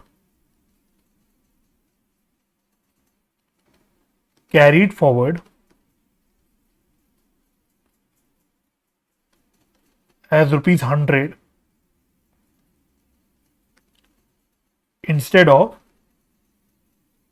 rupees 1000, instead of rupees 1000। तो क्या गलती हुई यहां पे? तो यहां पे हम बोल रहे हैं error of carrying forward, error in carrying forward. तो कैरिंग फॉरवर्ड वाला जो फंडा मैंने अभी थोड़ी देर पहले आपको बताया था, सेम फंडा है। तो मैंने आपको क्या बताया था? तो एग्जाम्पल के तौर पे बोल लेते हैं कि हम परचेज बुक बना रहे हैं। तो हमारा पेज नंबर 1 है, तो पेज नंबर 1 में सारी परचेज आ गई आ गई आ गई आ गई आ गई। अब सपोज पेज नंबर 1 का टोटल आ रहा था कितना? 1000। तो जब ये 1000 रुपए का जो टोटल है, इसको मैं जब पेज नंबर 2 में कैरी फॉरवर्ड करूंगा, इसको मैं पेज नंबर 2 पे कैरी फॉरवर्ड करूंगा, और फिर मैं अपने पेज नंबर 2 की बाकी परचेजेस रिकॉर्ड करूंगा और उसका टोटल आ जाएगा, और फिर वो भी अगले पेज पे कैरी फॉरवर्ड होगा और ये चलता रहेगा। और लास्ट पेज पे जो फाइनल टोटल आएगा, लास्ट पेज पे जो फाइनल टोटल आता है, वही टोटल मेरा परचेज अकाउंट में पोस्ट हो जाता है। अब मैंने गलती क्या करी? मैंने पेज नंबर 1 से पेज नंबर 2 पे 1000 रुपए कैरी फॉरवर्ड करने की जगह कितने रुपए कैरी फॉरवर्ड कर दिया? सिर्फ 100 रुपए, सिर्फ 100 रुपए। यानी मैंने कितने रुपए कम कैरी फॉरवर्ड करे? 9900 रुपए मैंने, सॉरी 990, कितने 990 है ना, कितना बचेगा? 9900, सॉरी 9900। तो मैंने 9900 रुपए, 9900 नहीं, सॉरी 900, पता नहीं क्या हो रहा है दिमाग को। एनीवे, तो मैंने बेसिकली 900 रुपए कम कैरी फॉरवर्ड करा। अगर आप नोट करोगे, मैंने 900 रुपए कम कैरी फॉरवर्ड करा। तो जब मैंने पेज नंबर 1 से 2 पे 900 रुपए कम कैरी फॉरवर्ड करा, तो मेरे हर पेज पे 900 रुपए कम का टोटल आएगा, और मेरा अल्टीमेटली जो फाइनल पेज का जो टोटल आएगा वो भी 900 रुपए से कम आएगा। और इसका मतलब जब मेरा परचेज अकाउंट में पोस्ट होगा डेबिट साइड पे, यहां पे भी 900 रुपए से कम पोस्ट होगा। लेकिन अब इसका क्रेडिट एस्पेक्ट देखो, इस पूरी क्रेडिट परचेज का क्रेडिट एस्पेक्ट कहां पे आता है? क्रेडिटर के अकाउंट में आता है। तो क्रेडिटर के अकाउंट में तो मेरा सही सही अमाउंट पोस्ट हुआ होगा, है ना? तो मेरा क्रेडिटर अकाउंट में सही आ रहा होगा, तो क्रेडिट एस्पेक्ट मेरा बिल्कुल ठीक होगा। लेकिन डेबिट एस्पेक्ट में मेरा 900 रुपए कम आ रहा होगा। तो यहां पे भी क्या होगा? आपको फील हो रहा होगा मेरी ट्रायल बैलेंस क्या टैली हो पाएगी? नहीं, क्योंकि जो डेबिट एस्पेक्ट है उसमें 900 रुपए कम आ रहा है, लेकिन क्रेडिट एस्पेक्ट में मेरा पूरा सही अमाउंट आ रहा है। तो यानी मेरा ट्रायल बैलेंस टैली नहीं करेगा। एग्जैक्टली 900 रुपए का बेसिकली डिफरेंस आएगा इस गलती में। ठीक है, इसलिए हमने बोला इस गलती में कि ट्रायल बैलेंस हमारा टैली नहीं करता, ट्रायल बैलेंस हमारा टैली नहीं करता। अब इसमें आपको एक कंफ्यूजन आ सकता है कि अभी मैंने थोड़ी देर पहले भी सिमिलर एग्जांपल डिस्कस किया था जिसमें हमने कैरी फॉरवर्ड करने में कुछ गलती करी थी, है ना? लेकिन वहां पे गलती क्या हुई थी? वहां पे गलती हुई थी कि मैंने ये पूरा 1000 रुपए ओमिट कर दिया था कैरी फॉरवर्ड करने से, पूरा ही 1000 रुपए मैंने ओमिट कर दिया था कैरी फॉरवर्ड करने से। तो ये मेरा एरर ऑफ पार्शियल ओमिशन हुआ था। लेकिन यहां पे मैं गलती क्या कर रहा हूं? मैं ओमिट नहीं कर रहा, मैं कैरी फॉरवर्ड तो कर रहा हूं लेकिन गलत अमाउंट में कर रहा हूं, तो इसलिए वो इस कैटेगरी में आ गया। तो अगर मैं पूरी तरह से ओमिट कर जाऊं कैरी फॉरवर्ड करने में, तो वो हो गया मेरा एरर ऑफ पार्शियल ओमिशन। वहां पे भी सेम रीजन से हम बोल देते थे कि हमारा ट्रायल बैलेंस टैली नहीं करेगा, लेकिन उसकी जो क्लासिफिकेशन होगी वो होगी under error of partial omission. लेकिन इस एग्जांपल में हम क्या कह रहे हैं कि यहां पे ओमिट नहीं हो रहा कैरी फॉरवर्ड होने से, बस गलत तरीके से हो रहा है या गलत अमाउंट पे हो रहा है। 1000 रुपए की जगह 100 रुपए कैरी फॉरवर्ड हो रहा है। तो ये मेरा हो गया एरर इन कैरिंग फॉरवर्ड। तो डिफरेंशिएट आई होप आप कर पा रहे होगे। चलिए, लास्ट हमारा फोर्थ फोर्थ हमारा टाइप ऑफ जो सब टाइप ऑफ एरर था, एरर ऑफ कमीशन में हम लोग बेसिकली डिस्कशन कर रहे हैं, error of posting. Error of posting इसमें लिखना it arises it arises when transaction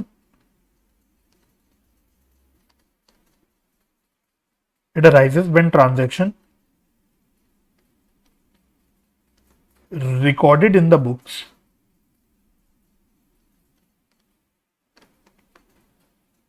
of original entry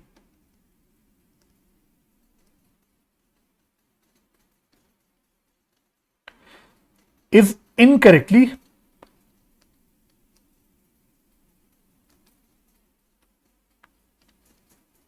posted in the ledger. Next आरो लिखना इंपॉर्टेंट है ये।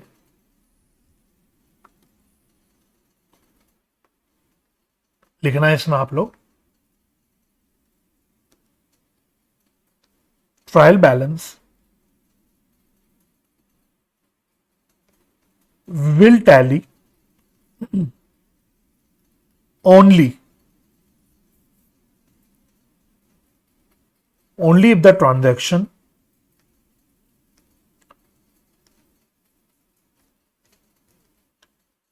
is posted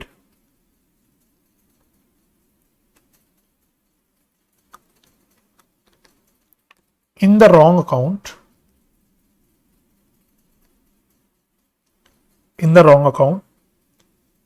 but on the correct side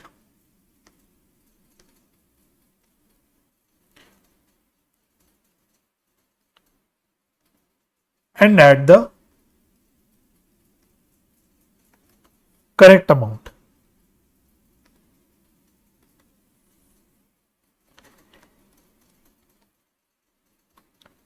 In other cases, trial balance will not tally. Examples लिखना। काफी common आ जाते हैं ये वाले एरर्स, आपके काफी कॉमनली पूछे जाते हैं आपसे, तो इसमें लिख लो एग्जाम्पल्स कुछ कुछ। फर्स्ट लिखना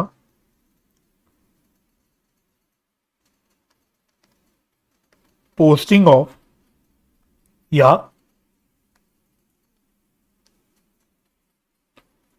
posting total of sales book in purchase account या फिर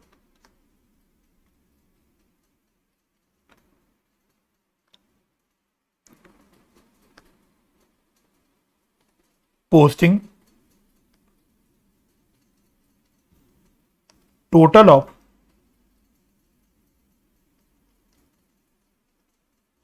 purchase book rupees 10,500 as rupees 1050 in the purchase account.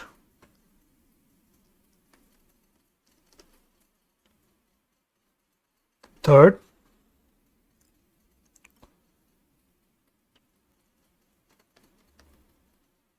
credit sale of furniture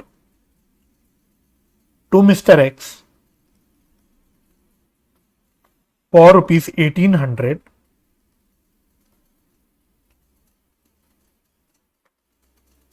posted as rupees 8,100 in Mr. X account. Fourth,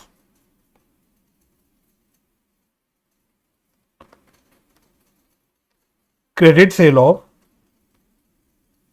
rupees 10,000 to Mr. P posted on the debit side of Mr. Q's account. ठीक है, तो कुछ examples हो गए ये आपके, अभी के लिए काफी है इतने। तो यहां पे क्या हो रहा है, हम डिस्कस कर रहे हैं एरर ऑफ पोस्टिंग। तो पोस्टिंग का मतलब क्या होता है कि जब हम अपनी ओरिजिनल बुक से, जर्नल वगैरह से या कोई भी सब्सिडरी बुक से जिनको हम लोग बोल देते हैं books of original entry. In book से अपनी ट्रांजैक्शन को लेजर अकाउंट में पोस्ट करते हैं। तो जब हम ये पोस्टिंग में कुछ गलती कर देते हैं, इसको हम बोल देते हैं एरर ऑफ पोस्टिंग। ठीक है, तो अब एग्जाम्पल क्या है इसके, पहले एग्जाम्पल डिस्कस करते हैं, फिर ट्रायल बैलेंस की बात करेंगे। Posting total of sales book in purchase account. तो हमें क्या करना चाहिए था, सेल्स बुक का टोटल सेल्स अकाउंट के क्रेडिट साइड पे पोस्ट करना चाहिए था। लेकिन जब मैंने इसको परचेज अकाउंट में पोस्ट कर दिया, तो यहां पे मैंने क्या कर दिया होगा, सेल्स बुक के टोटल को परचेज अकाउंट में डेबिट कर दिया होगा। तो यहां क्या हो गई, पोस्टिंग की गलती हो गई। Second, posting total of purchase book ₹10,500 as 1050 in the purchase account. तो इसमें मैंने क्या गलती करी, मैंने परचेज बुक का जो टोटल था 10,500, ये मेरे परचेज अकाउंट में डेबिट होना चाहिए था, लेकिन मैंने डेबिट तो करा, डेबिट साइड पे पोस्टिंग तो करी, लेकिन गलत अमाउंट पे कर दी, 1050 पे कर दी। तो ये हो गया मेरा पोस्टिंग की गलती। फिर थर्ड मैंने बोला, credit sale of furniture to mister X for ₹1800 posted as 8,100 in mister X account. तो वही पोस्टिंग की गलती हो गई। अब पहले तीनों एरर्स में आप नोट करना, जब मैं सेल्स बुक का टोटल परचेज अकाउंट में डेबिट कर रहा हूं,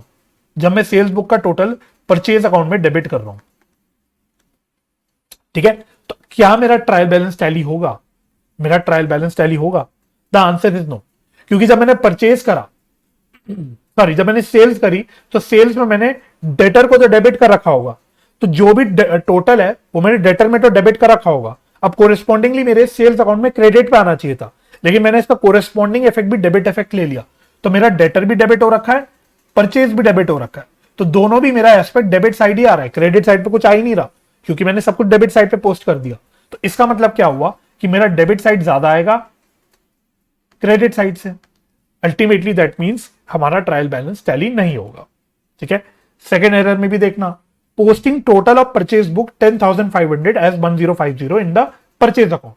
तो यानी कि हमने क्या किया, हमारे परचेज अकाउंट में डेबिट पोस्टिंग होनी चाहिए थी 10,500 की। ठीक है, और कोरिस्पॉन्डिंगली मेरे जो क्रेडिटर्स हैं अकाउंट, जो सेकेंड इफेक्ट होता है क्रेडिटर्स अकाउंट में, उस पर भी पोस्टिंग क्रेडिट साइड पे होनी चाहिए थी 10,500 की। लेकिन जब मैंने इसको परचेज अकाउंट में पोस्ट किया, तो 10,500 की जगह कितने पे कर दिया, 1050 पे कर दिया। तो अब यहां पे भी नोट करना, इंपैक्ट का एनालिसिस करना। यहां पे भी क्या हुआ, मेरा क्रेडिटर आ रहा है 10,500 से, क्रेडिट एस्पेक्ट मतलब, लेकिन मेरा जो डेबिट एस्पेक्ट है वो आ रहा है कितने पे, 1050 पे। तो क्या यहाँ पे डेबिट और क्रेडिट मैच हो रहे हैं, द आंसर इज नो। तो जब मेरे डेबिट और क्रेडिट मैच नहीं हो रहे, तो क्या मेरा ट्रायल बैलेंस टैली करेगा, द आंसर इज नो। तो इस केस में भी मेरा ट्रायल बैलेंस टैली नहीं करेगा। थर्ड क्या लिखा मैंने, credit sale of furniture to mister X for ₹1800 posted as ₹8,100 in mister X account. तो मैंने क्या गलती करी, जब मैंने मिस्टर एक्स को सेल करा, तो mister X account debit to furniture account, कितना, 1800, राइट। तो मेरा फर्नीचर अकाउंट में क्रेडिट पोस्टिंग आनी चाहिए थी 1800 की, और मिस्टर एक्स के अकाउंट में डेबिट पोस्टिंग आनी चाहिए थी 1800 रुपए की। तो ये तो मैंने फर्नीचर अकाउंट में सही पोस्ट कर दिया, लेकिन जब मैंने मिस्टर एक्स का के अकाउंट में पोस्ट किया, तो इसको मैंने 8,100 दिखा दिया। तो डेबिट पोस्टिंग हो गई 8,100 की, क्रेडिट पोस्टिंग हो गई 1800 की। तो क्या मेरा डेबिट क्रेडिट टैली हो रहा है, नहीं। अब मेरा डेबिट क्रेडिट मिसमैच हो गया, तो इसका मतलब क्या हुआ, मेरा ट्रायल बैलेंस भी मिसमैच रहेगा। ठीक है, तो ये भी हो गई बात खत्म।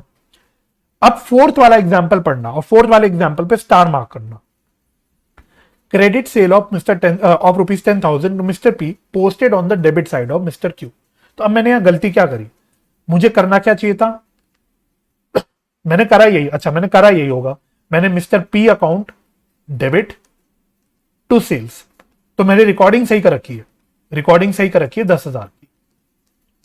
तो जब मैंने ये रिकॉर्डिंग करी, तो इसका इफेक्ट क्या होना चाहिए था, ये सेल्स अकाउंट के क्रेडिट साइड पे पोस्ट होना चाहिए 10,000 पे, और ये 10,000 रुपए मिस्टर पी के अकाउंट में पोस्ट होने चाहिए डेबिट साइड पे, कितने रुपए पे, 10,000 रुपए पे। अब मैंने क्या किया, मैंने पोस्टिंग करते वक्त ये गलती से मिस्टर पी के अकाउंट पे पोस्ट करने की जगह मिस्टर क्यू के अकाउंट में पोस्ट कर दिया।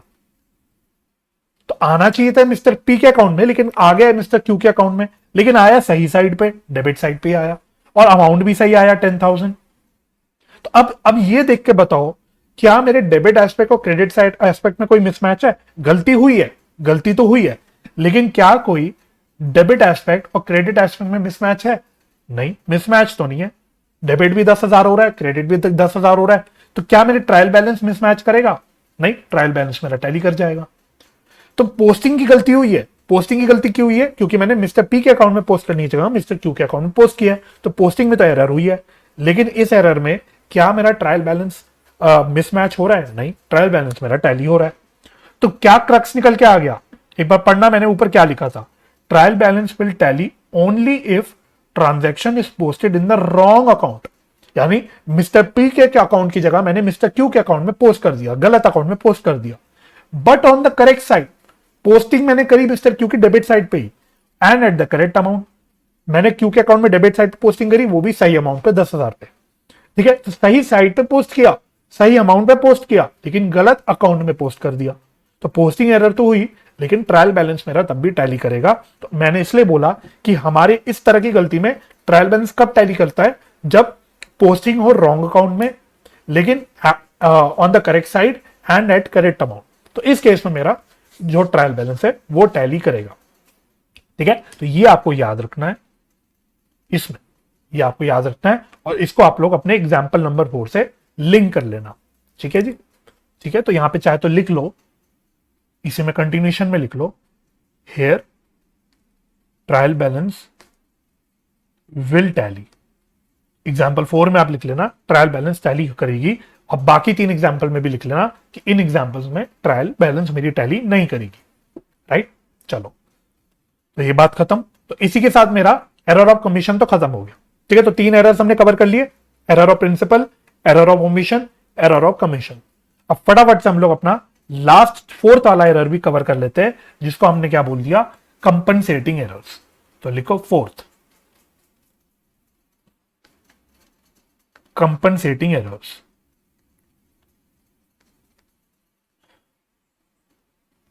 इसमें लिखना आप लोग, इसमें लिखना आप लोग, it covers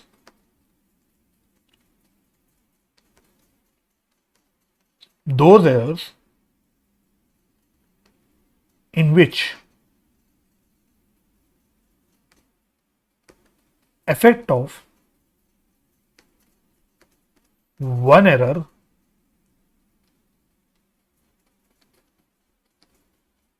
is nullified, I hope nullified की स्पेलिंग सही लिख रहा हूँ, is nullified by the effect of another error।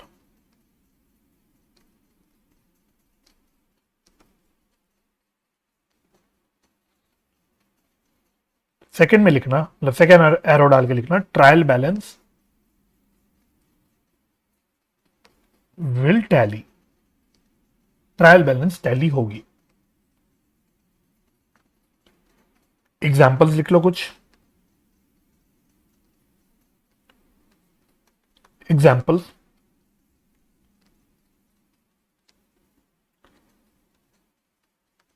X account was short debited by rupees 5,000 and Y's account was short credited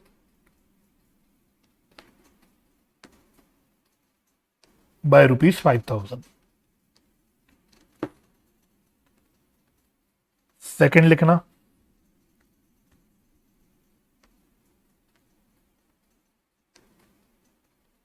goods purchased from P for rupees 15,000 and from Q for rupees 5,000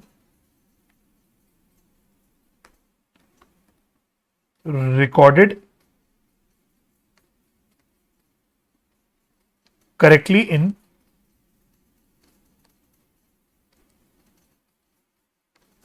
purchase book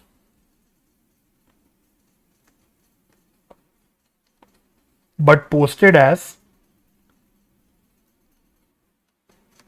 rupees 15,000 in Q's account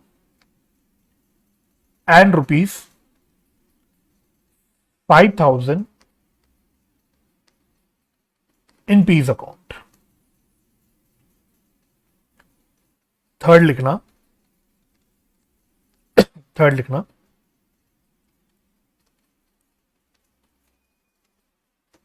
purchase book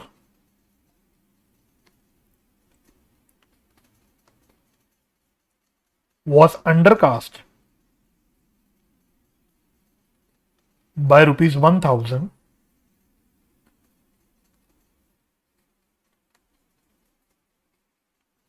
and sales return book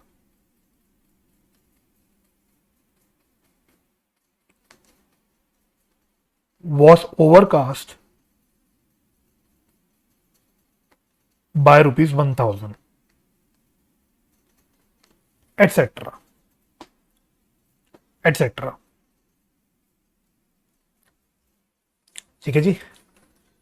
तो भाई compensating errors क्या होता है? सबसे पहले तो मैं आपको गौर करवाना चाहता हूं इस एस पे। मैंने यहां पे क्या लिखा है? कंपनसेटिंग एरर्स, यानी यहां पे मैंने प्लूरल लिखा है। अगर आप नोट करोगे प्लूरल, अभी तक जितने भी एरर इसके अलावा हमने करे, हम हर जगह एरर बोलते थे, सिंगुलर बोलते थे। आप नोट करना, जो भी एरर हमने अभी तक लिखे, हम वहां पे एरर्स नहीं बोलते थे, हम एरर बोलते थे। एरर एरर एरर, ठीक है। तो देख लेना आप एक बार, ये एक अकेला ऐसा एरर है जिसमें मैंने प्लूरल यूज किया है, यानी एरर्स यूज किया। इसका मतलब सबसे पहले कंपनसेटिंग एरर्स होने के लिए एक से ज्यादा गलती होनी चाहिए। प्लूरल का मतलब एक से ज्यादा गलती, एक अकेली गलती नहीं, एक से ज्यादा एक से ज्यादा गलती। तो इस तरह के एरर में हमारी सबसे पहली बात, दो एरर्स कम से कम होनी चाहिए मिनिमम, है ना। अब वो दो एरर्स भी कैसी होनी चाहिए? ऐसी एरर्स जिसमें एक एरर की वजह से दूसरे एरर का जो इफेक्ट है वो नलीफाई हो जाता है। It cover those errors in which effect of one error is nullified by the effect of another error. ठीक है, इसका मतलब क्या हुआ? एग्जाम्पल देखना। मैंने पहला एग्जाम्पल बोला, एक्स का account was short debited by rupees 5,000 and wise account was short credited by rupees 5,000। इसका मतलब क्या हुआ कि एक्स के अकाउंट को मैंने कम डेबिट कर रखा है, कितने रुपए से? 5,000 से। ये अकेली गलती, एक अलग गलती है, ठीक है, अलग अलग गलती है, दोनों एक गलती नहीं, अलग अलग गलती है। एक दूसरी गलती में मैंने वाई के अकाउंट में शॉर्ट क्रेडिट कर रखा है, कितने रुपए से? 5,000 रुपए से। तो क्या आपको फील हो रहा है, क्या आपको फील हो रहा है कि कुछ कंपनसेशन हो रही है, कि एक में मेरा डेबिट कम आ रहा होगा, एक में मेरा क्रेडिट कम आ रहा होगा। इस गलती की वजह से मेरा डेबिट कम आ रहा होगा 5,000 से, इस गलती में मेरा क्रेडिट कम आ रहा होगा 5,000 से। तो नलीफाई हो गया ना कि इफेक्ट, गलती है लेकिन इफेक्ट तो नलीफाई हो गया, इफेक्ट नलीफाई हो गया, इफेक्ट नलीफाई हो गया। डेबिट भी 5,000 से कमा रहा है, क्रेडिट भी 5,000 से कमा रहा है। तो क्या मेरे डेबिट टोटल और क्रेडिट टोटल में कोई फर्क पड़ेगा? इन अदर वर्ड्स, क्या मेरे ट्रायल बैलेंस में कोई फर्क पड़ेगा? नहीं, ट्रायल बैलेंस मेरा ठीक रहेगा, क्योंकि डेबिट भी 5,000 से कम है, क्रेडिट भी 5,000 से कम है। तो अल्टीमेटली जो ट्रायल बैलेंस का टोटल है वो तो मैच ही करेगा। ठीक है, तो एक गलती की वजह से दूसरी गलती का इफेक्ट नलीफाई हो रहा है, एक गलती की वजह से दूसरी गलती का इफेक्ट नलीफाई होता है, इसलिए इसको हम बोल देते हैं कंपनसेटिंग एरर, है ना। एक गलती दूसरे गलती को कंपनसेट कर देती है, एक गलती दूसरी गलती को कंपनसेट कर देती है, इसलिए नाम पड़ेगा कंपनसेटिंग एरर। सिमिलरली सेकेंड वाला एग्जाम्पल तो बहुत मजेदार एग्जाम्पल है। Goods purchase from P for rupees 15,000, हमने पी से गुड्स खरीदे 15,000 रुपए से, and from Q for rupees 5,000, recorded correctly in purchase book but posted as rupees 15,000 in Q's account and 5,000 in P's account। तो हमें करना क्या चाहिए था? परचेज हो रही है पहली बात, तो मेरे दो हैं P और Q, ये मेरे क्रेडिटर्स हैं क्योंकि इनसे मैं परचेज कर रहा हूं। तो P में मुझे क्रेडिट करना चाहिए था कितने रुपए से? 15,000 से। और क्यू में मुझे क्रेडिट करना चाहिए था कितने रुपए से, 5,000 से। अगर आप दोनों ट्रांजैक्शन का टोटल इफेक्ट देखोगे तो मेरे क्रेडिटर टोटल 20,000 से क्रेडिट होने चाहिए थे। अगर मैं टोटलिटी में बोलूं कि मेरा पी का अकाउंट 15,000 से क्रेडिट होना चाहिए था, क्यू का अकाउंट क्रेडिट 5,000 से क्रेडिट होना चाहिए था, तो टोटलिटी में देखूं तो मेरे जो क्रेडिटर्स हैं ये कितने रुपए से क्रेडिट होने चाहिए थे, 20,000 से।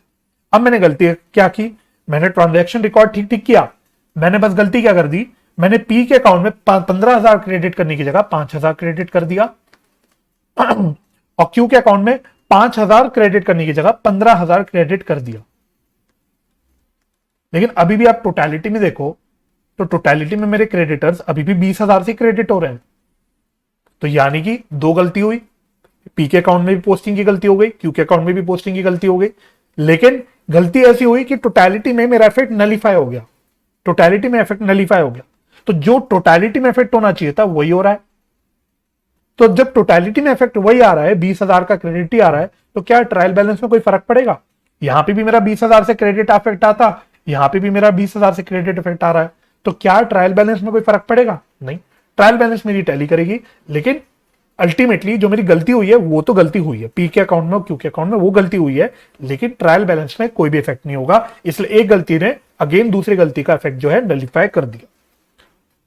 और थर्ड देखो, purchase book was undercast by ₹1,000 and sales return book was overcast by ₹1,000। अब इसका इफेक्ट देखो, परचेज बुक का जो टोटल होता है वो डेबिट में आता है, और सेल्स रिटर्न का जो बुक होता है, sales return book, sales return book का जो टोटल होता है वो भी डेबिट में आता है। क्या आप लोगों को पता है सेल्स रिटर्न भी डेबिट होती है, परचेज भी डेबिट होती है, राइट? अब हमने क्या गलती करी, हमने परचेज बुक को ओवरकास्ट कर दिया 1,000 रुपए से, सॉरी परचेज बुक को अंडरकास्ट कर दिया 1,000 रुपए से। यानी मैंने परचेज बुक का टोटल कितने से कम कर दिया, 1,000 रुपए से कम कर दिया। मैं यहां लिखता हूं इसका टोटल 1,000 रुपए से कम हो गया। ये भी डेबिट है, ये भी डेबिट है, इसका ध्यान रखना। परचेज भी डेबिट है, सेल्स रिटर्न भी डेबिट है। तो लेकिन मैंने परचेज बुक का टोटल 1,000 रुपए से अंडरकास्ट कर दिया, यानी कम कर दिया, तो यानी मेरे परचेज अकाउंट में 1,000 रुपए का कम डेबिट आ रहा होगा, 1,000 रुपए का कम डेबिट आ रहा होगा।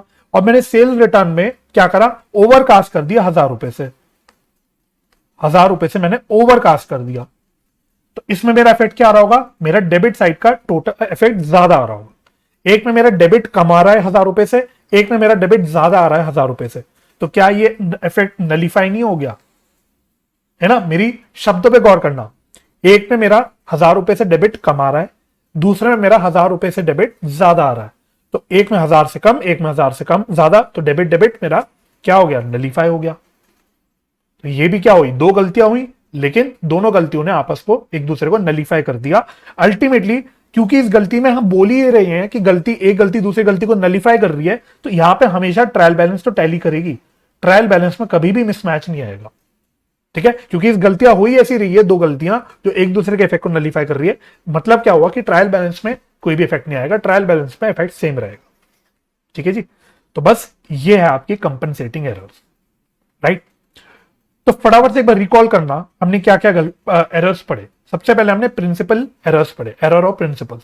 एरर ऑफ प्रिंसिपल्स में हमने क्या बोला, एरर ऑफ प्रिंसिपल्स में हमारा जो ट्रायल बैलेंस होता है वो टैली करता है। ठीक है, तो ट्रायल बैलेंस टैली करता है कि नहीं करता, उसको एक बार समराइज कर लेते हैं। फटाफट से आ जाओ, एक समरी बना देते हैं। तो आप मेरे साथ साथ एक समरी बना लो ट्रायल बैलेंस के रिस्पेक्ट में। ठीक है,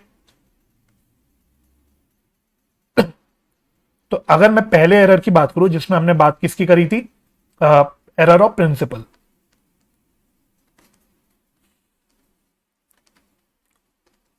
इसमें हमने क्या बोला था, ट्रायल बैलेंस टैली कर जाता है, टैली। सेकंड हमने बोला था एरर ऑफ ओमिशन, लेकिन इसमें हम टोटलिटी में डिस्कस नहीं करते, इसमें हम लोग करते हैं एक तो कंप्लीट ओमिशन,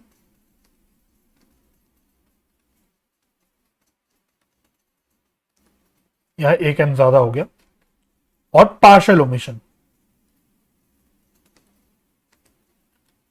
ठीक है, ये समरी चाहे तो आप लोग भी बना लेना ताकि आपको रिवाइज करते वक्त याद रहे चीजें। तो कंप्लीट ओमिशन में हमने बोला था हमारी ट्रायल बैलेंस टैली कर देती है, और पार्शियल ओमिशन में हमने बोला था डज नॉट टैली। ठीक है जी, ओके। थर्ड हमने पढ़ा था एरर ऑफ कमीशन। तो जिस सीक्वेंस में पढ़ा था उसी सीक्वेंस में बोल रहा हूं।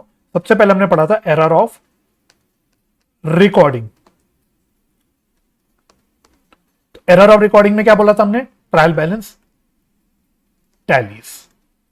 फिर सेकेंड हमने पढ़ा था error of casting. Error of casting में हमने क्या बोला था, does not tally, trial balance tally नहीं होती। फिर थर्ड सी बेसिकली बोलूंगा, हमने क्या पढ़ा था, error in carrying forward. Error in carrying forward में हमने क्या बोला, अगेन डज नॉट टैली। फिर डी में हमने बोला एरर ऑफ पोस्टिंग। तो इसमें मैं हार्ड एंड फास्ट नहीं बोल सकता, इट मे और मे नॉट टैली। ठीक है, तो एरर ऑफ पोस्टिंग में टैली कब करती है, तो वो मैंने आपको बता दिया था, एक बार फटाफट से रिकॉल करा देता हूं। हमने उसमें बोला था कि पोस्टिंग गलत अकाउंट में हो लेकिन सही साइड पे हो और सही अमाउंट पे हो तो वो टैली कर जाता है, अन्यथा एरर ऑफ पोस्टिंग में हमारा ट्रायल बैलेंस टैली नहीं करेगा। ठीक है, ओके। और फोर्थ हमने फाइनली पढ़ा कंपनसेटिंग एरर्स। तो इसमें हमने बोला ट्रायल बैलेंस टैलीज। ठीक है, तो ये आप लोग याद रखना, ये हमारा क्रक्स निकल के आ गया सारी डिस्कशन का। बाकी कौन सी गलती में क्या गलती होती है वो भी मैंने आपको हाथ के हाथ समझा दिया और सारे एग्जाम्पल्स आपको समझा दिए। तो एक बार इसको आप अच्छे से रिवाइज करना, और स्पेशली हर गलती में मैंने जो एग्जाम्पल्स लिखवाए ना पिंक पेन से, उसको जरा ध्यान से पढ़ना। मेन जो सेंटेंस है, मेन जो पार्ट है, उसको नहीं भी पढ़ो, आप पिंक कलर से जो हमने हर एरर में एग्जांपल्स लिखे उसको जरूर पढ़ना, और उसमें अपना जो भी मैंने आपको एनालिसिस करवाई हर गलती में कि इस गलती का क्या इफेक्ट होगा, क्या इंपैक्ट होगा, उसको आप अपने आप से एनालिसिस करके एक बार जरूर देखना, तो आपका ये बिल्कुल अच्छे से स्ट्रांग हो जाएगा। ठीक है, ओके। अब मैंने आपसे जो हम ये बेसिकली डिस्कशन कर रहे थे, हम लोग कर रहे थे classification of errors on the basis of nature कर रहे थे। Classification of errors on the basis of nature के अलावा एक और तरह से क्लासिफिकेशन हो सकती है, तो वो भी हम लोग कवर कर लेते हैं यहीं पे। तो लिखना क्लासिफिकेशन ऑफ एरर्स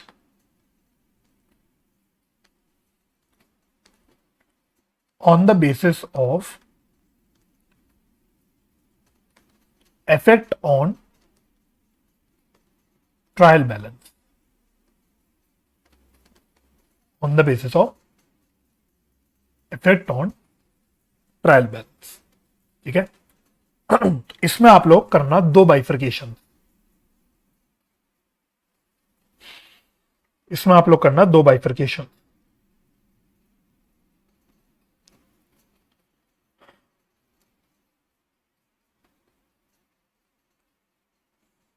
बस इसमें दो बाइफर्केशन ही करनी है। तो फर्स्ट में लिखना errors affecting trial balance. Second में लिखना errors not affecting trial balance. इसको हम लोग दूसरे शब्दों में वन साइडेड एरर्स भी बोलते हैं, और इसको हम दूसरे शब्दों में टू साइडेड एरर्स भी बोलते हैं। ठीक है, तो अभी मैंने आपको जब नेचर वाइज क्लासिफिकेशन करवाई थी तो हर गलती में हमने चर्चा करी थी कि भाई इस गलती में ट्रायल बैलेंस टैली होगा, इस गलती में ट्रायल बैलेंस टैली नहीं होगा। यह हमारा एक बहुत मेजर पार्ट ऑफ डिस्कशन था। तो अब जब हम लोग ट्रायल बैलेंस के इफेक्ट की बात कर ही रहे हैं, तो इसलिए हम लोग क्या करते हैं कि चलो एक काम करो, एक और टाइप ऑफ क्लासिफिकेशन बना लो जिसमें आप ये बता दो कि भाई ट्रायल बैलेंस पे क्या इफेक्ट होगा। Classification on the basis of trial effect on trial balance. भाई या तो मेरी गलतियों से ट्रायल बैलेंस टैली होगा, या तो ट्रायल बैलेंस टैली नहीं होगा। तो जब ट्रायल बैलेंस टैली हो जाता है तो उसको मैं बोल देता हूं errors not affecting trial balance, यानी ऐसी गलतियां जिससे मेरे ट्रायल बैलेंस की टैली होने में कोई भी फर्क नहीं पड़ता। इसको हम बोलते हैं टू साइडेड एरर्स, दूसरे नाम से हम इसको बोल देते हैं टू साइडेड एरर्स। अब वो गलतियां, वो एरर्स जिससे मेरा ट्रायल बैलेंस टैली नहीं होता, यानी वो गलतियां जो मेरे ट्रायल बैलेंस पे इंपैक्ट करती है, इफेक्ट करती है, उसको हम बोलते हैं एरर्स अफेक्टिंग ट्रायल बैलेंस, जिसका दूसरा नाम हो जाता है one sided errors.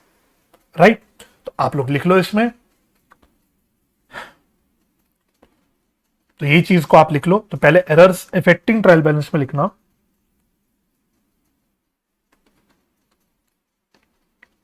Those errors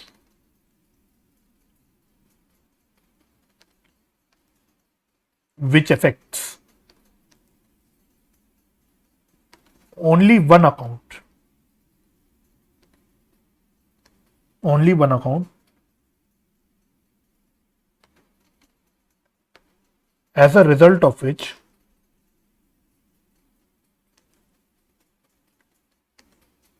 trial balance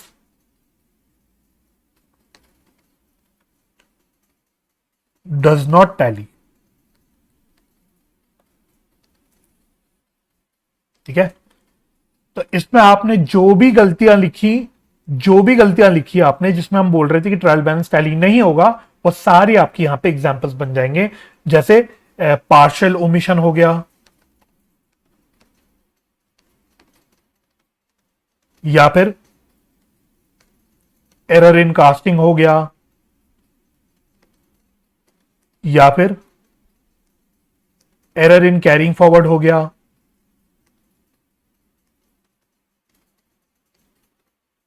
etcetera. ठीक है, तो ये हो गए आपके वन साइडेड एरर्स या फिर एरर्स अफेक्टिंग ट्रायल बैलेंस। और दूसरा लिख लेना errors not affecting trial balance के नीचे those errors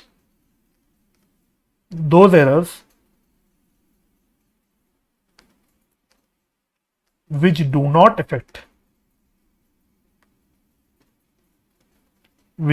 affect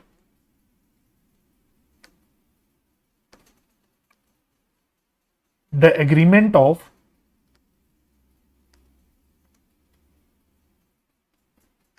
trial balance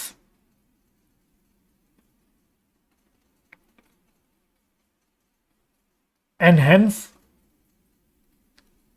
cannot be detected from preparation of trial balance. है ना, क्योंकि वो गलतियां जिससे मेरा ट्रायल बैलेंस में इफेक्ट नहीं होता, मेरा ट्रायल बैलेंस टैली होता रहता है, तो जब मैं ट्रायल बैलेंस बनाऊंगा उससे मेरी गलतियां पकड़ में तो आएगी नहीं। भाई मेरी ट्रायल बैलेंस अगर टैली नहीं होगी, अगर मेरी suppose trial balance finally tally नहीं होगी, तो मैं पक्का गलती पकड़ लूंगा कि कुछ तो गलती हुई है जिस वजह से मेरी ट्रायल बैलेंस टैली नहीं हो रही। लेकिन अगर मेरी ट्रायल बैलेंस टैली हो रही है तो मैं 100% श्योर तो नहीं हो सकता ना कि मेरी कोई भी गलतियां नहीं है ना, क्योंकि कुछ गलतियां ऐसी रहेंगी जो बेसिकली ट्रायल बैलेंस पे इफेक्ट नहीं करेंगी। तो ये ऐसी गलतियां होती है जो ट्रायल बैलेंस बनाने से पकड़ में नहीं आ सकती। राइट, इसके क्या एग्जांपल्स होंगे भाई? तो वही एग्जांपल सारे जिसमें हम बोल रहे थे कि ट्रायल बैलेंस पे इफेक्ट नहीं होगा या टैली होगा, वो आपके यहां एग्जांपल्स हो जाएंगे। जैसे कंप्लीट ओमिशन,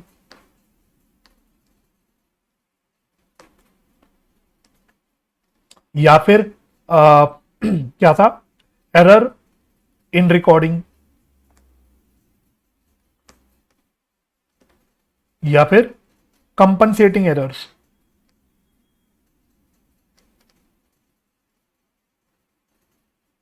है ना, errors in posting, error in posting तो मैं यहां पे लिख नहीं रहा, रीजन बीइंग क्योंकि एरर इन पोस्टिंग में 100% गारंटी नहीं है कि भाई ट्रायल बैलेंस टैली होगा या ना होगा। ठीक है, एक केस होता है एरर ऑफ पोस्टिंग में जिसमें ट्रायल बैलेंस टैली हो जाता है, वरना टैली नहीं होता, इसलिए वो यहां पे मैंने लिखा नहीं। वरना आपको बस क्लासिफाई करना है कि भाई कोई पर्टिकुलर गलती से मेरा ट्रायल बैलेंस में इफेक्ट होगा या ना होगा, अकॉर्डिंगली आपको यहां पे क्लासिफिकेशन कर लेना। ठीक है जी, तो बस, तो मैंने आपको बोला था आज की चर्चा हमारी सिर्फ थ्योरेटिकल ज्यादा लगेगी, लेकिन ये एग्जैक्टली थ्योरेटिकल भी नहीं है, आपको इसी की एप्लीकेशन करनी है। आज के लेक्चर की अगर आपको अंडरस्टैंडिंग हो गई, मेरे साथ साथ अगर आप सारी गलतियों की एनालिसिस कर पाए, तो आपको आगे जाके जब आप प्रॉपर क्वेश्चन करोगे जिसमें हम एक्चुअली में रेक्टिफिकेशन करते हैं, उसमें कोई भी तकलीफ नहीं होगी।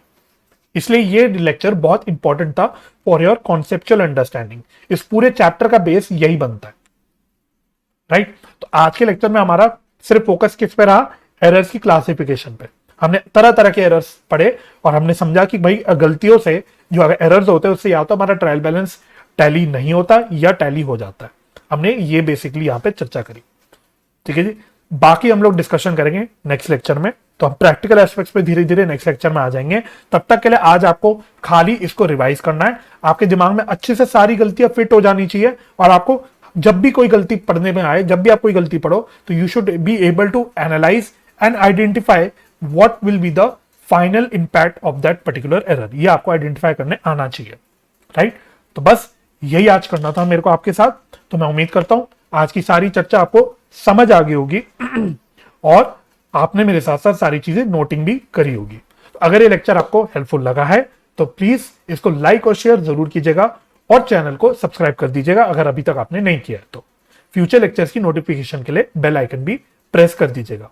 तो मुझे अपना समय देने के लिए बहुत बहुत धन्यवाद। अपना ख्याल रखिए, परिवार का ख्याल रखिए, हंसी खुशी रहिए, एक दूसरे की मदद करते रहिए और पॉजिटिव माइंडसेट से पढ़ाई करते रहिए।